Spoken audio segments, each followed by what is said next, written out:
questions and answers. Welcome to our May 5th live car shopping strategies. My name is Deshone. I'm known as Deshone the Auto Advisor. And over the next 60 to 90 minutes, I'm going to be sharing what we call the cars from home philosophy, the way you can shop, get bids, make your car buying simple, empower yourself, and guarantee that you did not leave any money on the table. We're going to talk about a lot of things you may not be familiar with. We're going to talk about things you have not heard before. We're going to tear back some mindsets that the car business has programmed in us for their profit. And we're going to tear down those mindsets because they're costing us thousands and they're making the greediest dealers in this country thousands of dollars. And we're going to get rid of that. So this show is sponsored by my new digital book. It's called Cars from Home, 7 Steps to Saving Time, Money, and Avoiding Dealerships. So I wrote that book to give you everything I know, everything I learned at Mercedes-Benz, at General Motors, running my own brokerage, and the hundreds of people, thousands now, that we've helped since 2021 to empower themselves in their car purchases. So part of my welcome offer to you is it's normally $97. You can get it for $24. That's my welcome offer for 30 minutes, anytime during the broadcast. As we go, you can get yours in my TikTok bio, in my Instagram bio, the YouTube comments, and the Facebook comments. It's a 75% off discount as part of my welcome offer for those of you who take action. And you'll have everything we teach here for the rest of your life. And you'll be able to move the same way you're going to hear me move and the way a lot of people I'm going to show you guys are moving. So no questions off limits. Feel free to start typing your questions. We are live on Instagram, TikTok. Hang on. I got Instagram up here. My man Dolan is moderating, so we're going to try to pull in every single one of your questions. Again, this is our May 5th live. We are live. It is Monday, so let's get to the questions. Okay, we got some coming in already on TikTok, Dolan. I see it is what it is. I'm just going to pull that one. I need to do one on shady mechanic shops. You should. If that's your area of expertise, the public needs to know from someone who's an insider what is going on in mechanic shops. I'm sure they get a lot of value. If you guys want, it is what it is to launch a channel teaching people how to avoid shady mechanic sites. Type ones in the chat so he can know that he should go ahead and do that, or she. I can't see if you're a man or woman. But let's get some questions going. Yosoy Tommy, I see you on TikTok. Interested in leasing, but I know I will go over the mileage. I drive a lot. Well, here's what you do. Give you an example. I'm leasing right now. I've never needed more than a 15,000 mile per year lease. So all of my leases have been 12,000 miles. I've never needed more than a 15,000 mile per year lease. Now, sometimes, that was because my family worked a little further from where we lived. We got a 15,000 mile per year lease, but most of the time I'm getting 12 because that's what I need. That's what I use. Now I'm paying $499 a month for this $55,000 Infinity truck. I got a 1% lease on it. I got my bids, the way we teach at Cars from Home. We're big on multiple offers. That's the only way you're going to save the big money and guarantee you got all the money is to get multiple bids. We teach you how to do that. You can do it by phone too. If you want to try to do it by phone, God bless you. We do it through email. We do it through emails and templates, and that's what we do. But I'm paying $499 a month for 12,000 miles. Now, let's just say I needed 15,000 miles. I would have bumped that lease up, and instead of $499, I'd be paying probably $30 more. So call it $530. Now, let's say I'm a high mileage driver at 20,000 miles. That instead of $530, I would probably be paying $620. And there I got my 20,000 miles per year. So the key is, and this is what you'll hear, people will blame the leases for not understanding that they choose the mileage. The mileage is not selected for you unless you go into a dealer and say, hey, work me up a lease. And then they're going to choose the mileage, probably give you 10,000 miles per year, and then try to close you on that. But that's not the way we shop. We're going to shop and we're going to adjust our miles based on what we need. So if I needed 20,000 miles per year, I would probably be paying $620 instead of $499. If I needed 25,000 miles per year, I would probably be paying $680. So I'm just paying, we get what we need and we enjoy our leases.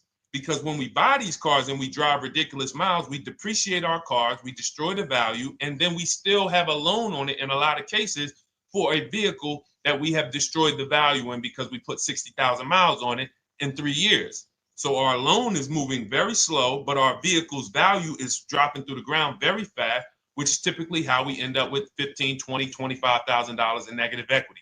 I used to see it all the time in dealerships, especially when I was in when Uber took off. When Uber took off, year later, 2 years later, 3 years later, we had tons of people coming in with Hondas, coming in with various cars that had 200,000 miles on them, but they still had 3 and 4 year loans left. And, that's just a recipe for disaster. That's a recipe for disaster. So you should not be leasing, though, if you keep your cars 8 years. Some of you familiar with the 8-year rule, you understand. Everyone should not be leasing. I want to make that clear. Some people say, Deshone, you believe everyone should be leasing? No, I don't. If you are not keeping your cars 8 years, then you should be shopping for below market leases. Don't forget those 2 words, below market leases. Because if you're paying what everyone else is paying for their leases, it's not going to make sense. Some of these strategies are not going to make sense. You need to be getting below market leases. And the way we do that is to comparison shop, get multiple offers from dealers, have them compete for our business, and then we get these leases that no one else can get. Great question. So what if I go over 20,000 miles? What do you recommend doing? You choose your mileage wisely. In my book, I have a section called Choosing Your Mileage Wisely. The whole key with leasing is to scope out the mileage you're going to use, and that's what you shop for. If you know you're going to do 25,000 miles that year, you would do 25,000 miles on your lease. But you don't shop this way. We always shop with 12. A problem with leasing is once again, you go into the dealership, you say, work me up a lease. They're going to work you up what they want. They're going to say, hey, put 5,000 down. Who's had that happen? You go and you look for a lease and they tell you how much money you need to put down. Type me if you've had that happen. And again, welcome to everybody. This is our May 5th live. It's Monday, May 5th. Whether you're watching this today or you're watching this later today, because we will be rerunning this for those who couldn't make the show. Tell your friend they can catch it on our channels. But this is our live show. We're live every single Monday through Thursday at 12 noon. So you'll see people who will go and get blessed transition. You've had this happen. This is what you go in. They work you up a lease. Here, you need 3,000 down. Yeah, you need 3,000 plus your taxes and fees. What do you want to do? So that's them customizing our leases. We never want to do this. We want to customize our lease and run it like this, a template. All your leases you get with, ready? 12,000 miles per year. First month's payment only due at signing. That's it. 12,000 miles per year. First month's payment only due at signing. That is how you shop all of your lease offers, because this allows you to now use the 1% rule, which I didn't create. A lot of lease savvy people know about the 1% rule, where your MSRP, I'm going to just show an example of an MSRP, the price on the window sticker. Every lease is going to be brand new, guys, or either close to it. The price on the window sticker is the price we go by, the MSRP, and we're going to divide our monthly payment into the MSRP. And once we get that, the number, that's going to tell us if we got a 1% lease, if we got a 1.5% lease, if we got a 1.8% lease. And what we did was I created the 1.5% rule to know we were overpaying for leases. You don't have value when you lease something over 1.5%. But let's keep it to the point. The point is you're shopping all your leases, first month's payment due at signing, 12,000 miles per year, and then you're using the 1% to 1.5% rule to gauge the value. Once you find your best offer, that's when you go and you say, can you please adjust the mileage down to 10,000 because that's all I need, or up to 15,000 or 18,000. You shop your offers with 12. You find your best offer concerning what value is, 1%, 1.2%, 1.4%. You lock that up, and then you tell them, show me what the payment will be with 20,000 miles per year or 15,000 miles per year. That's going to keep you from walking into these 80% dealers which are never going to give you a below market deal. When they drop their prices, they're never going to drop low enough to beat their competition. That's why their name of the game is them keeping you from checking their competition. And then you avoid these people, you find those deals, and then you adjust the mileage with that dealer. But choosing your mileage is very important with a lease. And that's why you should take 5 minutes, 10 minutes, tally up your lifestyle over the next 3 years, and you choose your mileage that you need. Great question. Let's go, Dolan. I'm getting married today. Congratulations to Ash on Facebook, everybody. Ash is getting married today. Congratulations. May God bless you with a healthy, lifelong marriage. Hallelujah. All right. Angel on YouTube says, can I lease for 36 months, then purchase to have a lower payment instead of buying at a higher payment? Now, what he's asking or she's asking is, I want this new car, but if I buy the new car, then I'm going to have to pay for the new car, in which case it's too unaffordable. So can I lease it first and then buy the difference at the end? Yes, you can. Let's talk about why that's not that financially wise. There are signals, guys, that tell us we are looking at vehicles that are too expensive for us. Signals. Would anyone on here take a 50-year mortgage? Anybody? Anybody? We got some smart people on here. Anybody volunteering for the 50-year mortgage, ladies and gentlemen? Anybody? Come on, somebody.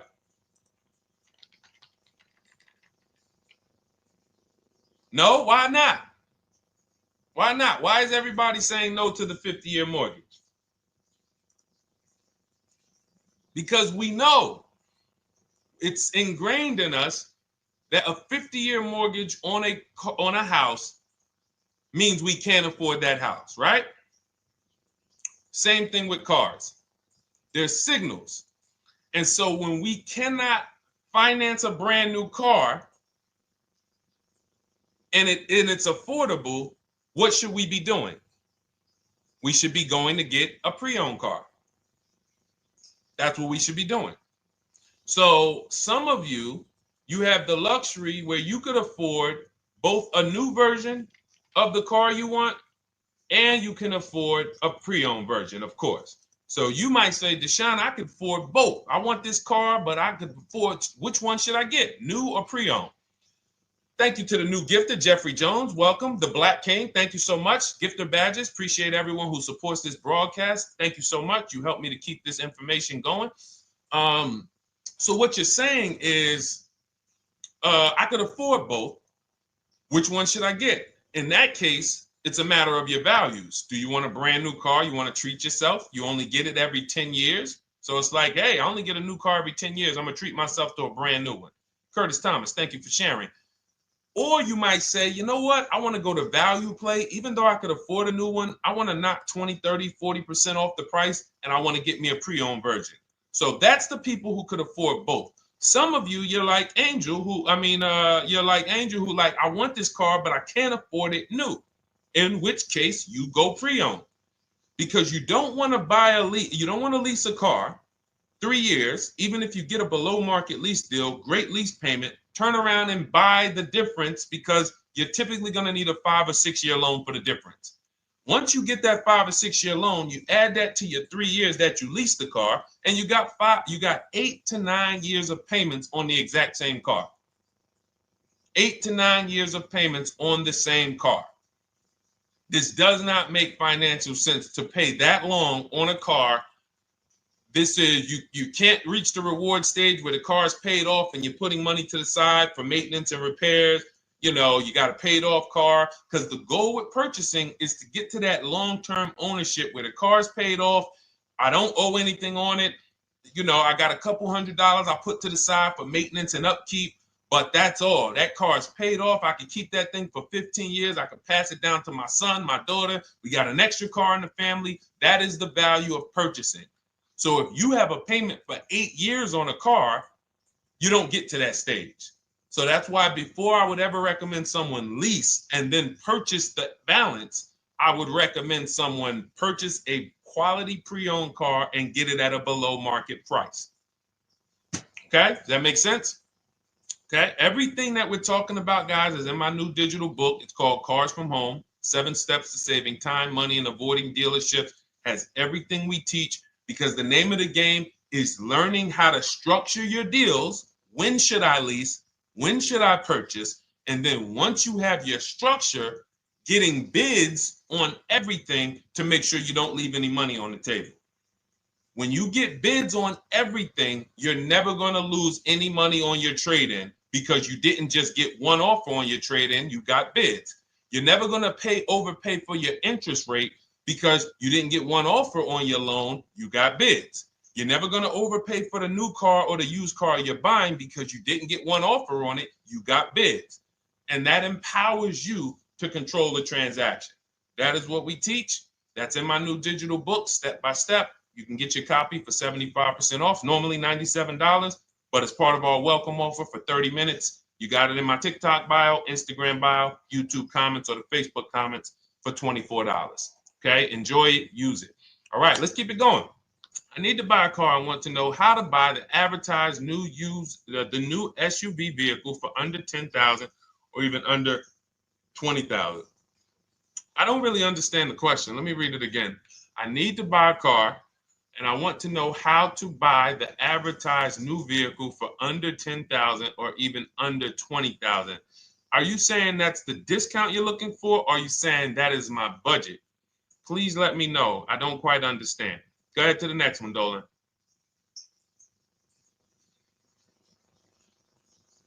All right. If the Carfax report only has service maintenance, is it okay to purchase? Okay, so all right, this is a great question, guys. This is about used cars. Who's going to be shopping for a used car in the next year? Type the letter U. Type the letter U if you're going to be shopping for a used car in the next year. And for those who just joined, this is our Monday, May 5th, live car shopping strategies.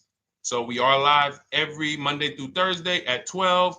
And for those of you who are watching the rebroadcast later in the day, you can, you'll get your questions answered. Somebody might ask a similar question, or you can join us Monday through Thursday at 12 live. Yes, so we got a lot of people who are going to be shopping for a used car. We got Buffy on Instagram, Fran Bar. Who else? A lot of people not buying? Okay. Instagram, the only people buying used cars? Okay, well, let's talk to you guys. Listen, so here's when you're looking at a used car, what you're focused on is first the service record.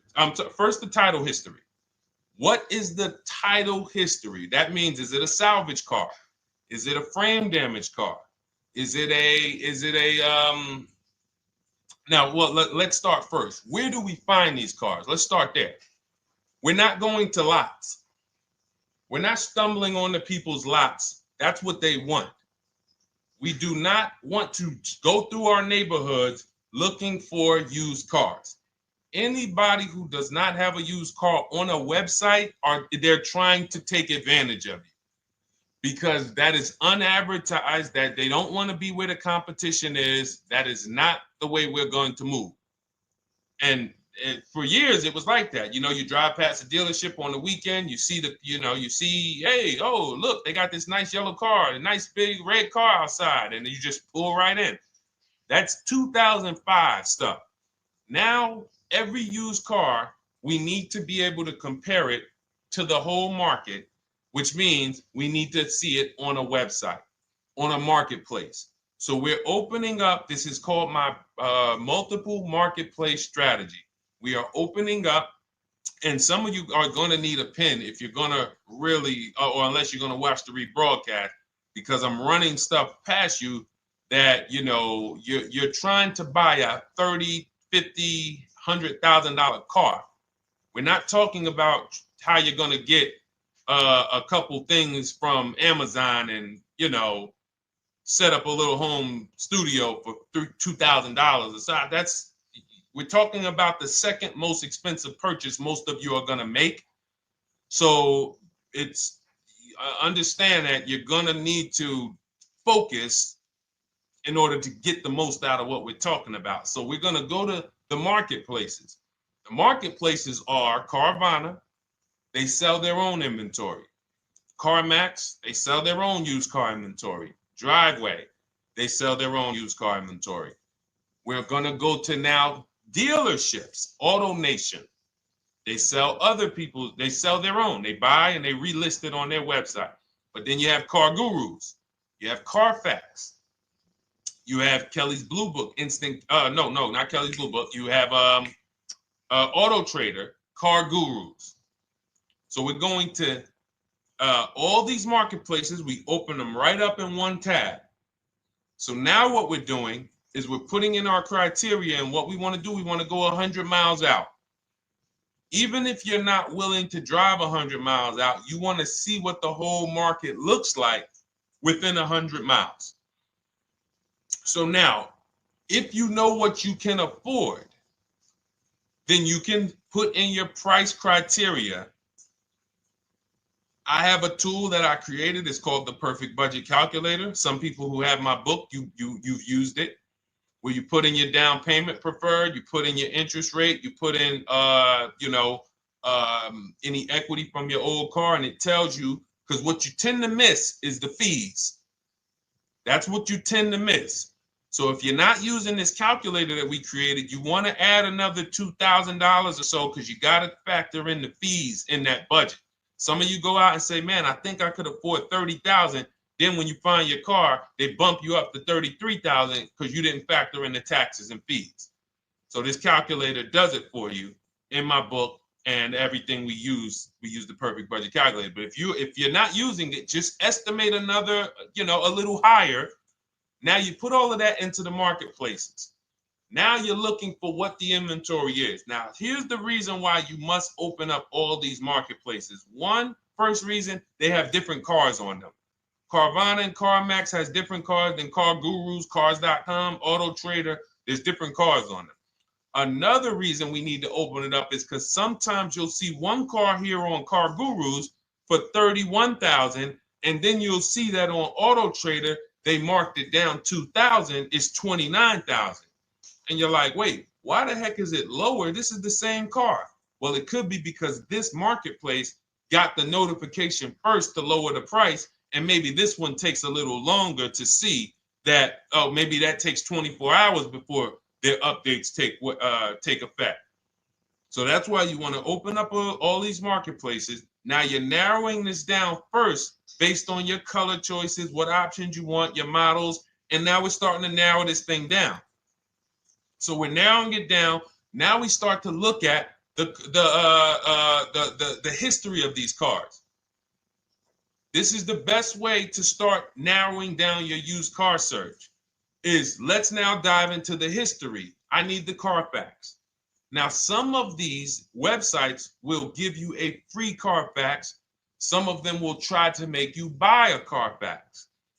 Now, I'm going to give you one of the secret strategies that we've been using for years in my book, and I'll tell you it right now. It is how we get free Carfaxes, because when we get to most vehicles, you guys, for those of you who are just meeting me, I worked in Mercedes-Benz for 5 years and General Motors for 5 years, and I ran my own brokerage. I started it in 2016, and I ran that while I worked at the car dealership. So I have a lot of experience and have seen a lot, and that's why I'm able to teach these things. I also love numbers. But one of the things that I know is almost every dealership has a contract with Carfax. So every dealership, we pay Carfax already. So what we're able to do is when we list our inventory on our websites, we're able to list the Carfax with it. We're able to provide that free of charge. But when we pay Auto Trader or Cars.com or Car Gurus, we are not able to actually push our Carfax to that marketplace. But if you come to our website and you find the vehicle on our website, most times you will find the Carfax for free. That is what we have been doing for years. So that now we have the Carfax, because the Carfax is the only way we can see those service records right now, because we've already narrowed it down based on, first thing we're doing is we're looking at title history, frame damage, salvage title, rebuilt title, total loss. That's the type of vehicle. The next thing we're doing to narrow it down, which is where many of you get in trouble, is you're looking at the service records. Skipping service records, buying used cars without seeing service records is disaster. The biggest indicator on if a vehicle was taken care of is what is on those service records. And if you can't see those service records, then I would not buy the car. Somebody say, oh, I'm changing the oil myself. If you don't have proof that you have changed the oil yourself, I cannot see it. I cannot see that you have maintenance this car, and that's a turnoff for me. Because now when you drive that car a year later, 2 years later, things start happening. You have no one to blame but yourself. Now the regret kicks in. Man, I knew I shouldn't have got this. But chances are, if you find a quality vehicle and you see service records on that previous owner's report, that's going to lead to a quality experience. Okay, so that's pretty much how the initial part of our multiple marketplace strategy. As you can see, we have this to a science. Nothing that we're doing is by chance. Nothing we're doing is on a whim. That is it. But let's go to some more questions. And I think the biggest thing I want everyone to understand so far is that we don't wing anything in this process. There's nothing, everything that I'm teaching you is going to be out of our system. Now, some of you have different learning styles. So let's address this. Again, welcome to our May 5th, Monday, May 5th live. We're live Monday through Thursdays at 12 noon. And we rebroadcast this for those who couldn't make it. You can share this with your family. Tell them, hey, visit Deshone the Auto Advisor's channel. He did a great show earlier. He answered some questions that everyone had. You can watch the broadcast all through the rest of the day. Now, but we're live every week, but we're live right now. So now the biggest, some of your learning style is different. What we teach is we have the ultimate do-it-yourself guide. This book is rated 5 stars. Thank you to everyone who's rated it on Goodreads. Just pull it up right here. For those of you who are actually on Instagram or YouTube, TikTok, you won't be able to see this right now. But the book is rated 5 stars. We appreciate you. And this is the ultimate do-it-yourself guide, whether you're new cars, used cars, leases, bad credit, how to make banks bid for your financing, high mileage driving. It's all in there, step by step. And it's a digital book, so you don't have to wait for it. As soon as you get and hopefully you get there before the 30 minutes, so you get your copy for the $24 instead of the $97. That's our welcome offer. But that's your do-it-yourself guide. Some of you, you're a do-it-with-you person, and that's Shop with Deshone. You like videos instead of reading. You want coaching. You want support. You want a community. We have 1,600 people in our Facebook group. That's our Shop with Deshone. We've had 2,200, almost 2,300 people come before you. When you see me share people like Zafrina and like Melissa and Sheree, Ken, all of these people who are, they're showing their car deals that they got. Look, took me about 30 days. He went through, past Friday, locked down 2 vehicles, 2 Yukon 2025. Said he dropped sold the BMW. They dropped the price down to 70 grand. So they took off like 5,200 for him. These are all people who are in the Shop with Deshone. Their learning style is they prefer videos.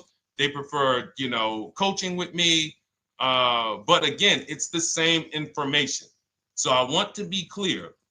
It's just your learning style. So if you are like Deshone, give me the blueprint and I will run this thing. That you're going to be like the people who send, like Marie. Marie just wanted to let you know she got our book. Using the book, I saved over $13,000 off MSRP. Now, here's where the feelings get hurt. And this is not my intention. But some of you have these same vehicles that you're going to see me sharing that our people get. And when you see what they paid for them and what they're getting off of them, you're going to see, wow, I did not get that. I did not get that type of discount. So all of you who have this 2025 GLC coupe fully loaded, she said they took $13,000 off MSRP. She got her bids from home, got my payment to be hundreds lower per month, maintenance included, no money down. We are masters at no money down deals. You should not be putting money into these cars unless you intend to keep them for 10 years and you got a great price already. You got a huge discount already. You should not be putting money into these cars. I have never done more than $1,500 out of my pocket for any lease. And when my car that I bought, I put money down on that because I bought it to keep it. But everything else, we are shopping with no money down. So you're going to see that a lot. So again, depending on your learning style, you can head to my bios and to the comment sections, open the Cars from Home Toolkit, Shop with Deshone might be right for you. I don't care how you get the information as long as you are saving the money. I don't care. If you could do it with a $24 book, do it with the book. I would rather you say, man, this guy Deshone helped me. I bought his book. I got it on the sale because he did the welcome offer for $24. And man, I done got 4, 5, 6 cars using this thing. And all I paid was $24. Congratulations. I will celebrate that. I wish that for everyone, but that's not everyone's learning style. So, okay, Dolan, let's keep it going. I'm sure we got a lot more questions coming in. Molly from Facebook, great to see you. Needed to be here. I'm glad. I just ordered a new vehicle last week, expected to arrive in 3 months. I need a breakdown of how to get out if the options they want, get out of the options they want to the MSRP. Well, first of all, what you want to do is you want to get bids now. You do not want to wait. For those of you, she's ordered a car. It's scheduled to be here in 3 months, and she has not locked in her pricing.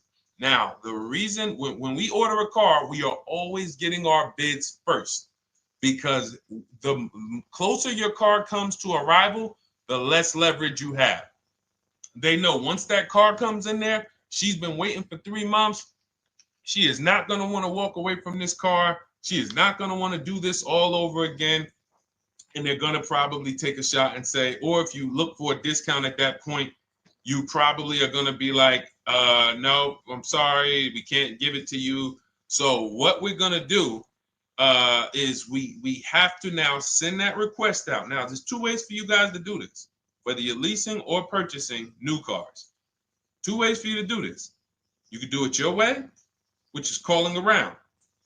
Calling around, not going into dealers, calling around, ask for sales managers, try to get yourself at least 5 offers. Because the only way you're going to see how overpriced the offers are is to actually get multiple offers. So I'll give you an example. I'm showing you guys on the screen what a market report looks like. So we also have a division. We shop for people's new cars and their leases if they have good credit. So when you see, oh, I tried to pull it up. It's not loading. So what you're going to see, and some of you who've used our stuff, you can testify to this. There is a huge spread between the best price and the worst price. Huge spread. So in order for you to know you actually got the best price, you need to see 4 other offers that are higher. I'm going to say that again. Thank you to all the gifters on TikTok. Thank you, Jeffrey Jones. Appreciate it. You need to see other offers that are higher. So let's go back to my car.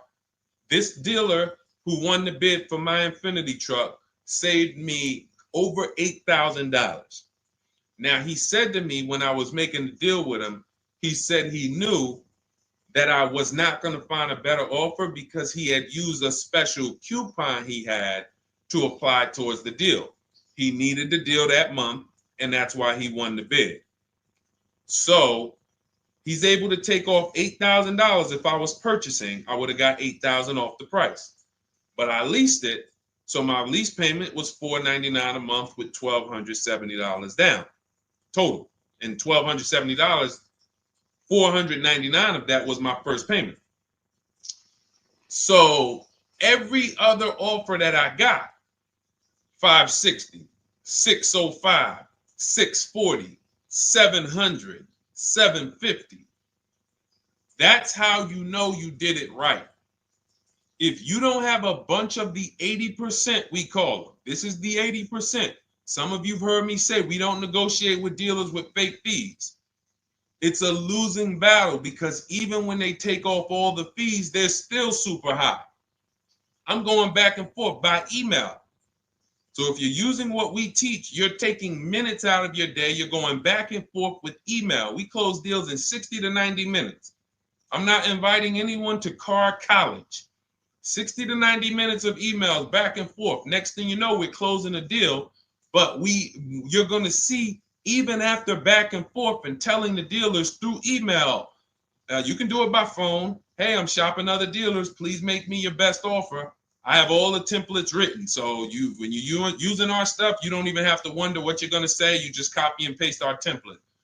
But even after that, you're going to see, wait, these people are still giving me super high prices, even though I told them I'm shopping, even though I told them I'm serious, I could buy the car right now. Even though I gave them every single thing I need to give them to get an offer, they're still $150 a month higher than my best offer. That's going to prove to you that they are the 80%. They are not coming down. When they say this is our best deal to their customers walking inside, they're not lying. It is their best deal. It is not the best deal. It is their best deal. Their competition's best deal will blow their best deal away. And the only way you do that is by getting bids. So that's what you need to do, Molly. Take exactly what you're looking for. If you want to call around, call some sales managers and say, hey, listen, this is what I'm looking for. I put in an order, but I'm not dead set on the price yet. Haven't really gotten, I want someone to lock in a price for me. And hopefully you're purchasing, because if you're leasing, it's tough, because once that lease comes in, you do not know what the lease program is going to be. So if the lease program is bad, then you could find yourself jammed up. Now, here's what we try to do to prevent that. It's not always possible. Here's what we try to do. Once you have found the best dealer who's won the bid, now what you're going to do is say, based on this price that you're selling me the car for, can you give me a lease estimate now? So let's say I'm ordering this Infiniti. I shop around, I find a dealer who says, all right, Deshone, I'll place the order. I'll take $6,000 off list price for you if you do the business with me. Perfect. Can you give me a lease quote based on that now? I know this is not the vehicle. My vehicle's coming, but can I get some type of an estimate of what it would be? And then I look at that, and if it's affordable, now I place my order. But I'm not placing an order for a lease blind, not knowing what my payment's going to be when that car gets here. Okay? Does that make sense? I know I may be typing, this is heavy. That's why I told you guys, when you're here with us in car buying, below market car buying strategies, this is like short 60 to 90 minute master classes. This is not lives where I'm showing you how to make macaroni and cheese and turkey and like, okay, yeah, you got your music playing in the background. Hey, listen, all right, what I need. Oh, hand me the Sazon. No, you could do multiple things. This is heavy finance talk for 60 to 90 minutes, and it will change your life. And I just saw my girl, Lisa. Lisa, good to see you. Lisa's been, she's been learning from us and rocking with cars from home. Let me see. I'm glad you clarified, even if no money down on the lease, you still really have to give them the first month's amount. Yes, I don't know what I'm going to do yet, buy or lease. No matter, I'm learning lots and sharing with my peeps. Thank you, Lisa. Thank you. Now, technically, you don't have to give them the first month's payment either. What I do is our templates all involve shopping, first month payment due at signing. But if I wanted to, so let's say, for example, on this $499 a month lease I got on the Infiniti, and I'll actually will add this because I'm glad you said that. The lease that's your first month's payment, so it's not considered money down. It's considered your first month's payment because you're leasing, you're paying 36 months or 39 months. We don't do 4-year leases. We don't even do 3.5-year leases in most cases. We're not doing it. It's 36 months, 39 months. And if they have a really, really good program for 2 years, they will tell us about it. But we shop for 36 months. But you can tell that if I wanted to tell them, you know what, I want to do a straight sign and drive. I don't even want to give you the $499 for the first payment, which means you're asking them to pay the first payment. Then it would have just been $500 going back into the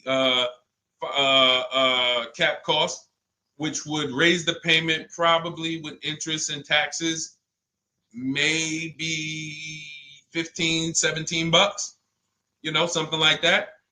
So if I truly wanted to bring nothing to the table, I can just have them to, cap the first month's payment. You can do that. You can do that. So you can ask any questions. I know you're in our Facebook group, and so you let us know. But the 8-year rule is your basis for leasing versus buying. The 8-year rule, when you guys open up my book, you'll hear me talk about this. I'm going to make a whole lot more videos about the 8-year rule because it is the parameters for how to know whether to lease or buy. It takes into account how drastic cars depreciate.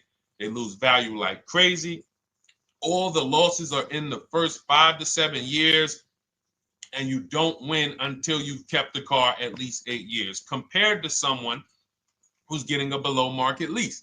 So let's take an example.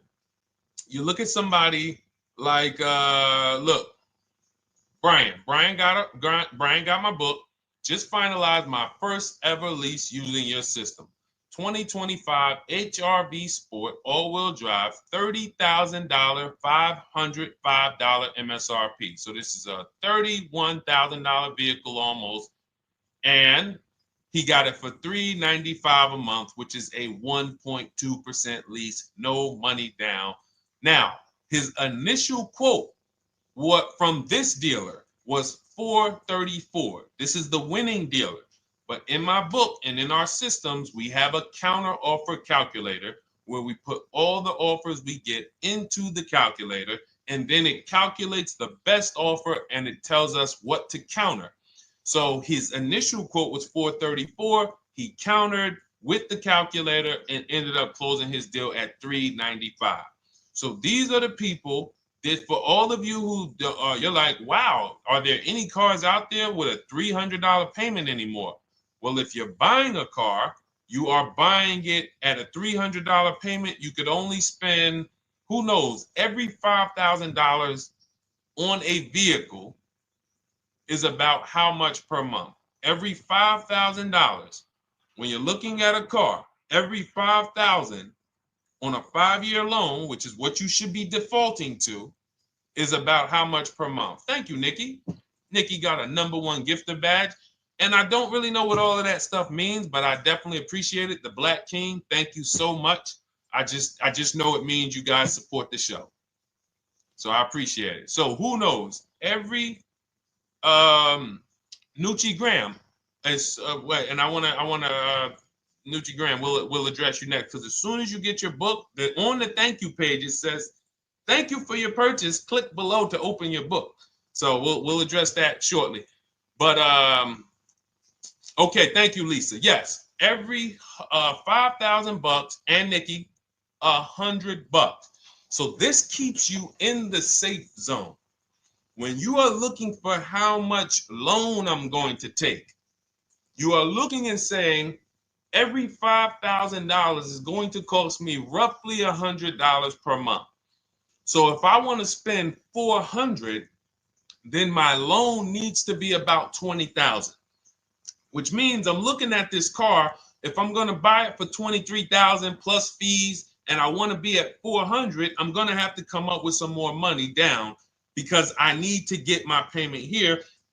I need a $20,000 loan. I'm not going to go in looking at a $20,000 car and thinking, man, can they get me to $250 a month on this? No money down, because the math doesn't make sense. Because the only way they can get you to that is to put you in a 7 or 8 or 9 year loan, which is a horrible deal. And they've done it to a lot of people, because you go in and you just say, get me to this monthly payment. And they're like, well, you didn't say how long. You come in later, hey, man, my loan is, I remember, man, a guy called me, and this is, unfortunately, people are not trained to look at how long their loan is. Early in my career, I think I was still with General Motors, and a guy came in and he had some vehicle, And he was like, you know, D, could you look at this, man, and tell me, because I don't, you know, I'm trying to get out this thing, man. They telling me I can't get out of it now. That's a recipe. You bury yourself when you make these types of moves. They're saying I can't get out. I looked at his contract. It was a 96-month loan. 96-month loan. So he's in a 96-month loan at a high payment. He's going nowhere. And what it came from is him going in and saying, hey, get me to this payment. My payment's affordable, but how long is the payment? That determines what you're paying for the car. So when we say, yo, are there $300 payments out there? I'm showing you. Leasing, there's cars you can drive 30,000 miles, $30,000 cars, beautiful vehicles, payments in the threes when you're shopping and getting bids and you're finding vehicles with great lease deals. At the same time, on a pre-owned car, that's only going to get you under 20 grand, between 15 and 20 grand. So it's about getting the most for your money. And getting the most for your money, you must take into account the 8-year rule. If I'm not keeping a car 8 years, I should be shopping for a below market lease. I'm not tying up any of my money in this car because I'm not keeping it long enough to have all of that money benefit me. Does that make sense? Type ones if that makes sense. Type dollar signs if that makes sense, because this is about money. If I'm not keeping the car 8 years, then all the money I'm going to tie up in the car to pay for it, to pay off the loan, to do the maintenance, to change the tires, to change the brakes, to change the oil, to change the brake fluid, the transmission, all of the money I'm putting in that car, just normal maintenance. I didn't say anything broke. Normal maintenance over 7 years. I'm not going to keep the car long enough to have that make sense. Whereas had I leased, I'm just below market leases. I'm just literally paying cents on the dollar, changing my oil. Most of the times I'm out the car before I need brakes, unless some of you are driving 15,000 mile a year leases, and then sometimes you will replace the brake, but it still does not compare to the cost of purchasing. And you know, throughout the show, I'm gonna show a lot more lease deals and a lot more discounts. But the reason why I show you guys the lease deals is because the money doesn't lie. Unless you're just hell bent on paying more, the money does not lie. You can't compare when I was, you know, I'm driving $40,000 cars, my payments have a 3 in front of them, and my friends are driving $20,000 cars and their payments have a 3 in front of them. And those cars are used, need maintenance, you know, warranties done ran out after 4 years. I'm over here driving brand new cars, problem free, and they're paying the same amount or more than me, and they're driving inferior products. And then once they really get tired of the car, they go ahead and they trade it in and they start the process all over again. So it's bad financial advice that the car business never trained on, and they just love for people to be ignorant. But we're not going to be ignorant here. All right, Dolan, let's keep it going. By the way, all of you who just joined, this is our Monday, May 5th live. We are live every Monday through Thursday at noon. So for those of you who may be watching the rebroadcast, we rebroadcast the show all through the day. So for those who missed the show, you can either, you know, or some of you want to tell your friends, oh, hey, you're shopping for a car, go watch this show. And we'll rebroadcast this show all through the day. And we rebroadcast all the episodes through the weekend. So for those of you who didn't have time, you're, man, I want to catch up on all the shows, all the questions that were asked. We'll rebroadcast those through the weekend. But we are live every Monday through Thursday between 12 and usually 1:30. You can have your friends and family tap in. You can bring your questions, and we try to get to as many as we can. All right, Dolan, let's keep it moving. Let's get to some more. What are the companies for loans? Well, there's a lot of them. First thing you want to do is, so we teach something called the bank bidding war. This is a question, because here's my question to you guys. Where do you get your car loans from? Here's my question to you. And I'm going to tell you how we should change the answer, because I know what some of your answers are going to be. Where do you get your car loan from? Some of you are going to say my bank. Some of you are going to say the credit union. Some of you are going to say the dealership. But all of those are not the answers we want to go with anymore. Here's the answer. You got it, Nikki. I love Nikki. Whoever gives me the best rate. That is going to be the answer moving forward. If you're using what we're teaching, that's your answer.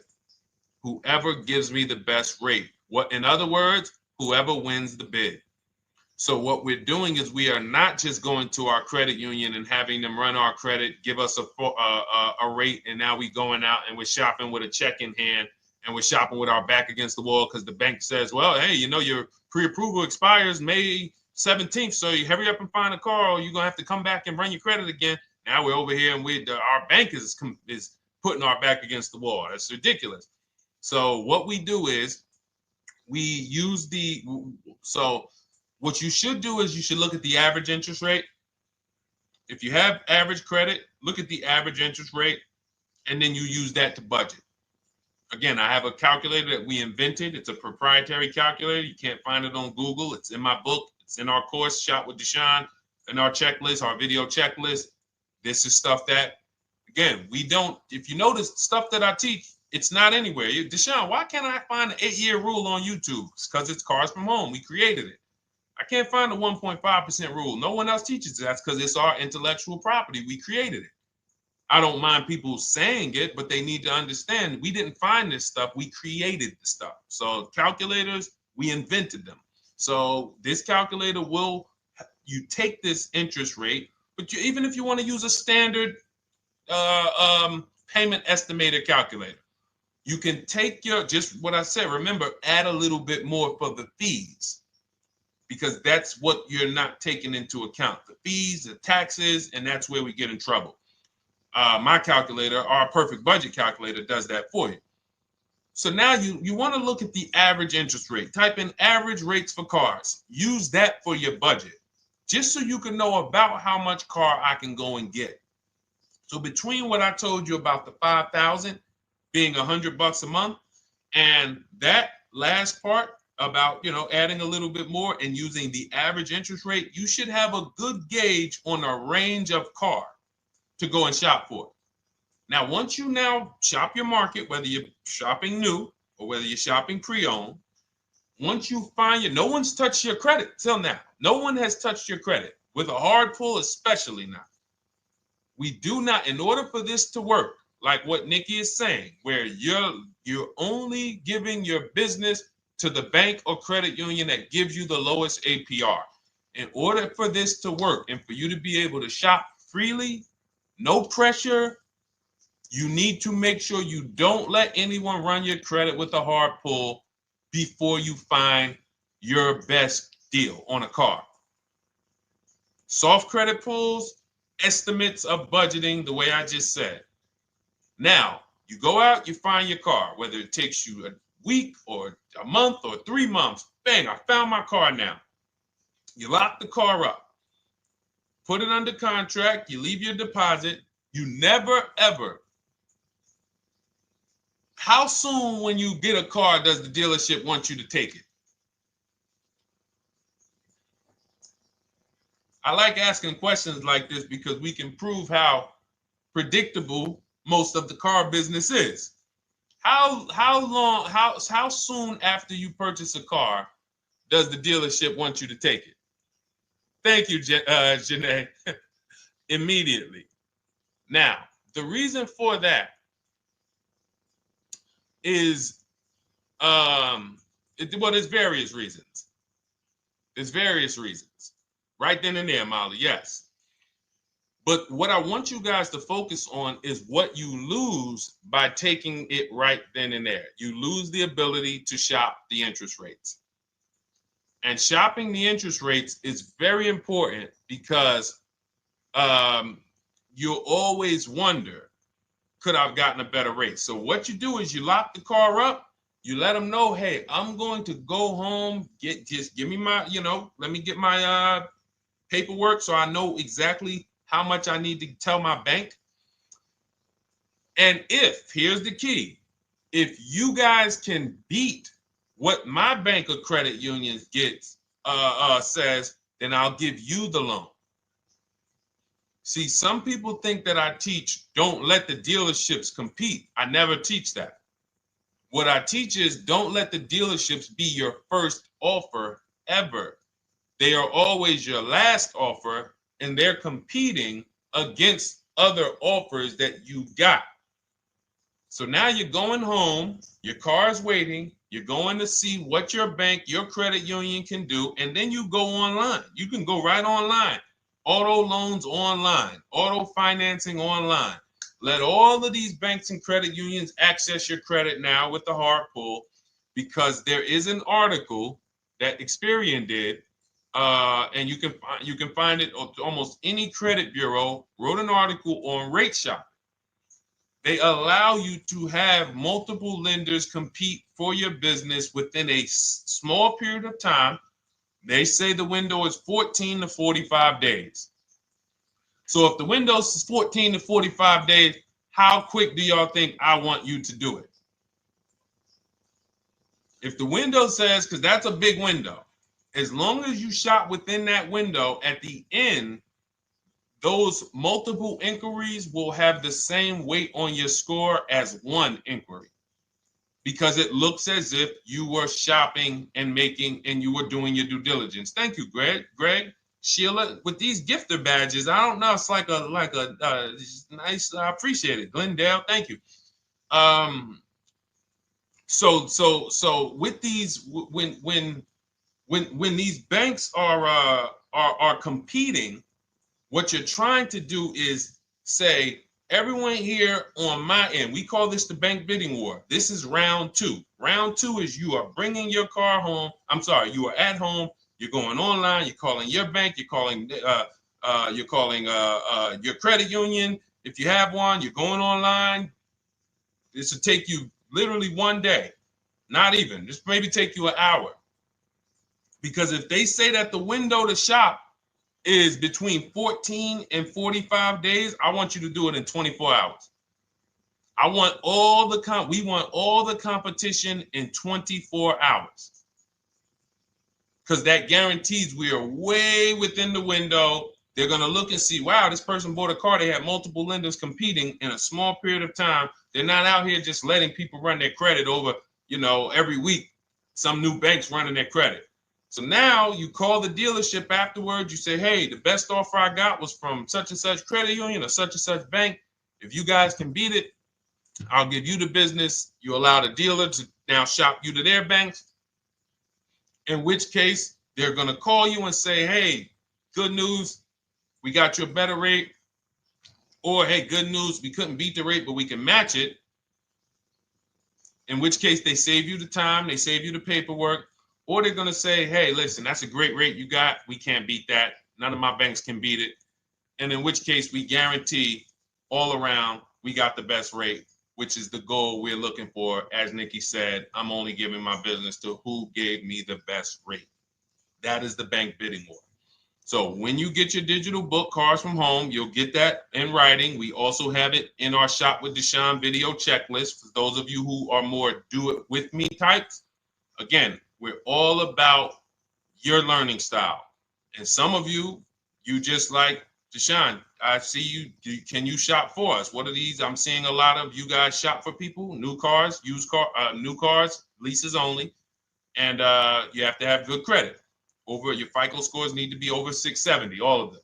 But if you don't, again, same result. We've been helping people get these results since 2021.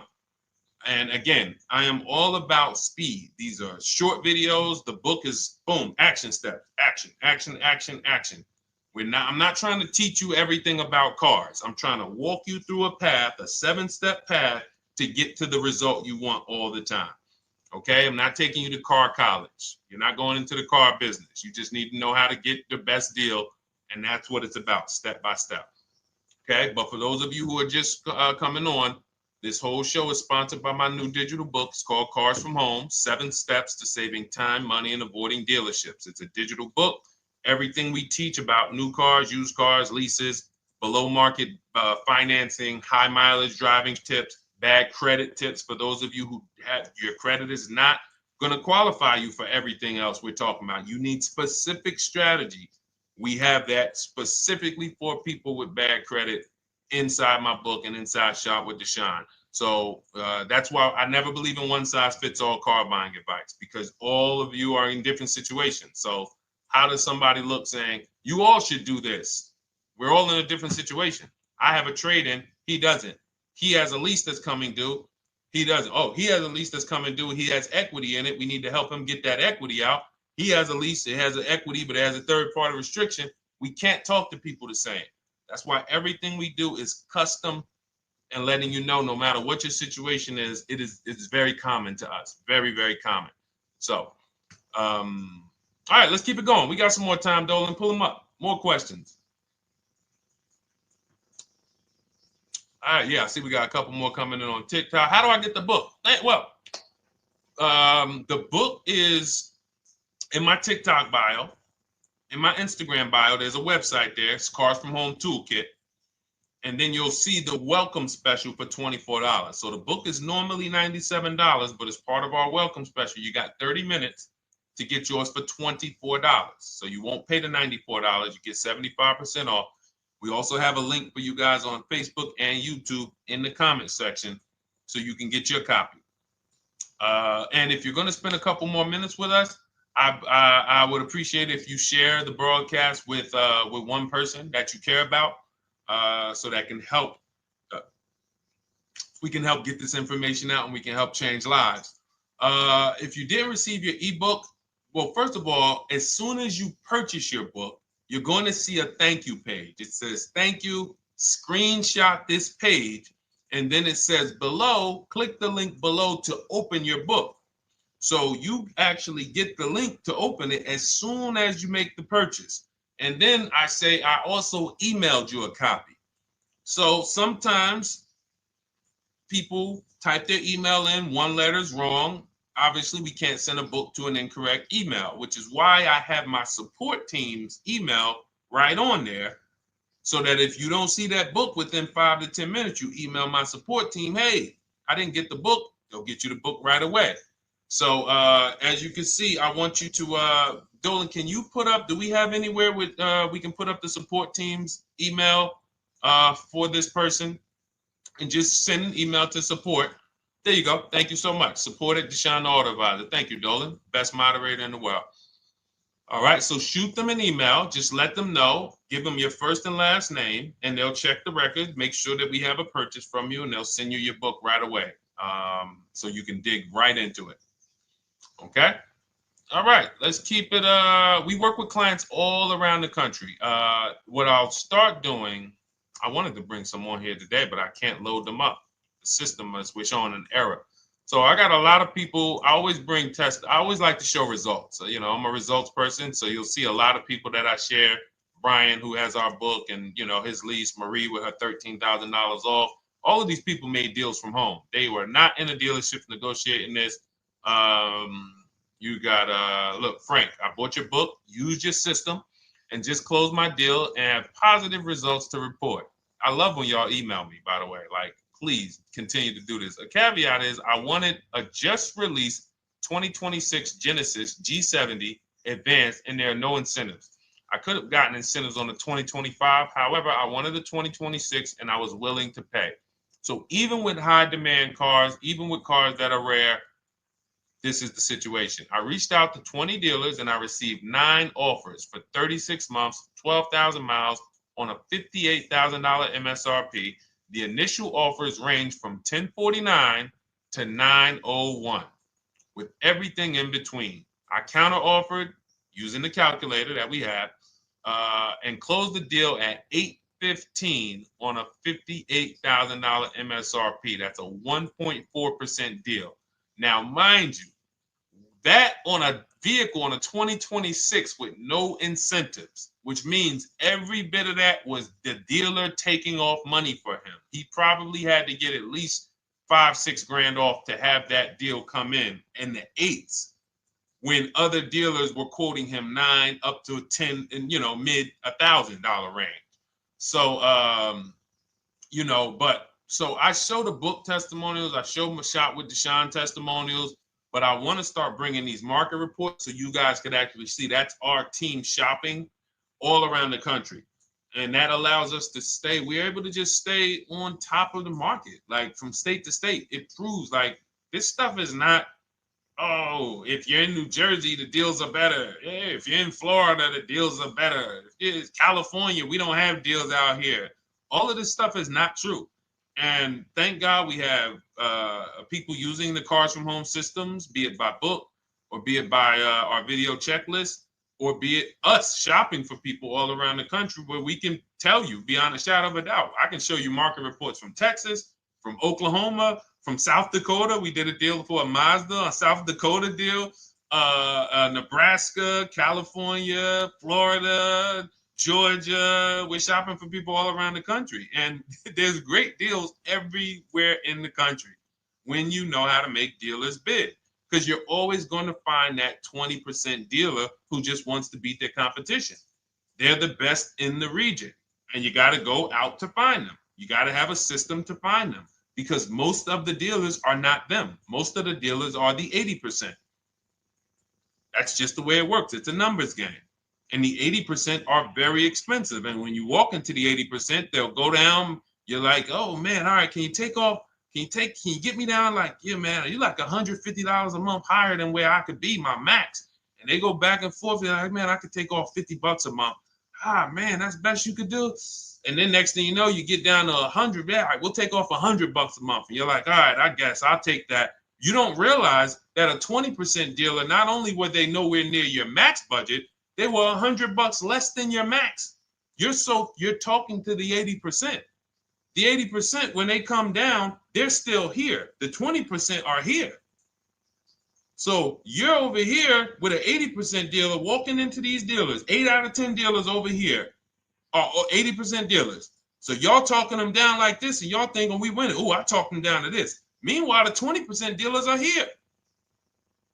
20% dealers will launch a bid. We gotta cut. Oh man, if this thing wasn't broken, tomorrow's show, I'm gonna bring on a lot more market reports. We got dealers who come right out. We getting offers 700, 790, 820. Dealer come right out 650. Boom, blow everybody away. Like, oh, let's go. We got a winner. Looks like we got a winner here. That's it. And then it becomes fun. As you can see, this is fun for us. When you change the way we shop, you shop and you start to you're going to be the prize. You're going to be the prize. So anyway, let's keep it moving. For those of you who have gotten your book, I look forward to you using it, empowering yourself, having these same results. For those who didn't know about the book, it is a digital book. You can get your copy for 75% off for 30 minutes in my TikTok bio, my Instagram bio, the YouTube comments, and the Facebook comment. And for those of you who've been on and you still don't quite trust us, you want to get started with at some free advice, go grab our cheat sheets. We have our free cheat sheets in my Cars from Home toolkit, totally free. Test us, look at the cheat sheets, look at the strategies, look at the emails I'm going to send, guiding. Like I don't play around. So if you want to just say, test out, let me hear some free advice, start with our cheat sheets. All right. Yes, I'd actually answered that when I read that comment, Dolan, on TikTok about do we work with clients in New Jersey and New York? Well, yes. When it comes to shopping done for you, if you open the Cars from Home toolkit and you're like, Deshone, I just want to relax at home. You guys go shop the market for me. If you have good credit, FICO scores over 670, and you have and you're shopping for a new car or a lease, you can book a call with us and we can see if we can help you. Book a 10-minute call. It's free. And we can see if we can help you. Is it best to lease a car if you're currently underwater? Ooh, if I was underwater right now, let's just say I have 15,000 negative equity. I made a bad deal during the pandemic. I'm upside down and I'm like, man, I got to get out of this car. But and first of all, I know I should be leasing because now we know the 8-year rule. The 8-year rule says if we're not buying our cars to keep them at least 8 years, we should be shopping for below market leases. We're going to pay a lot less money. Below market leases, not normal leases. Very important. So what I'm going to do is I'm going to actually right now look for an electric vehicle that I could lease because some electric vehicles right now, we're getting under 1%. We're getting 0.88% leases. We're getting 0.79% leases, because if you do your bidding, you're going to see. Now, again, if you want to call around for your multiple offers, you can do that. I'd rather you call around than to do what you've been doing. I'd rather you, with your new cars and your leases, call around before you walk. That's better than what you've been doing. But if you're like, Deshone, I don't want to talk. I don't want to wonder what I'm going to say. I just want to copy and paste. That's the Cars from Home way. Either way, you get your 5 offers, and you're going to see now, my best offer on this $40,000 electric car might be $320 a month. So I'm now driving a $40,000 car. If I didn't have my negative equity, then I would be driving it for $320. But now I got to bring this negative equity over. Now, the reason why you want to look at these electric cars for this is because if you try to bring a bunch of negative equity over, what ends up happening is you're now messing up the loan to value ratios, and the bank won't approve it. So you might go in and look at a $40,000 car, and now you bring this 15 grand of negative equity, and the bank is saying, we're not going to loan $55,000 on a $40,000 car. We're not doing that. So that's when they'll say, some of you may have heard this before, you have to put money down.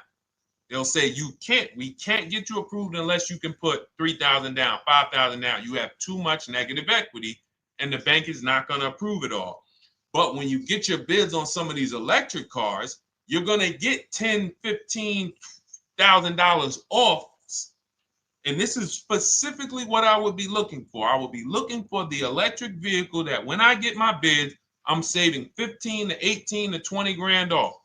And if you guys don't think that's possible, you haven't been here for long. You know, this is Milligan. She bought her Mercedes EQE last year. She literally, MSRP of her car was $79,245. She got almost $30,000 off the vehicle. Almost $30,000 off the vehicle. $51,359 is her price. $79,000 vehicle. She got it after rebates, after discounts, after everything. $51,359. So you take a vehicle that you can get a huge amount of money off, then you bring your negative equity over. So now that payment goes from $320. Yes, it might go up to $575 or $600 even. But I know I'm in a nice car now.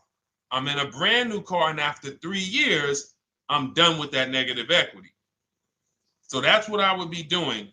And if God forbid the car gets totaled while you're driving,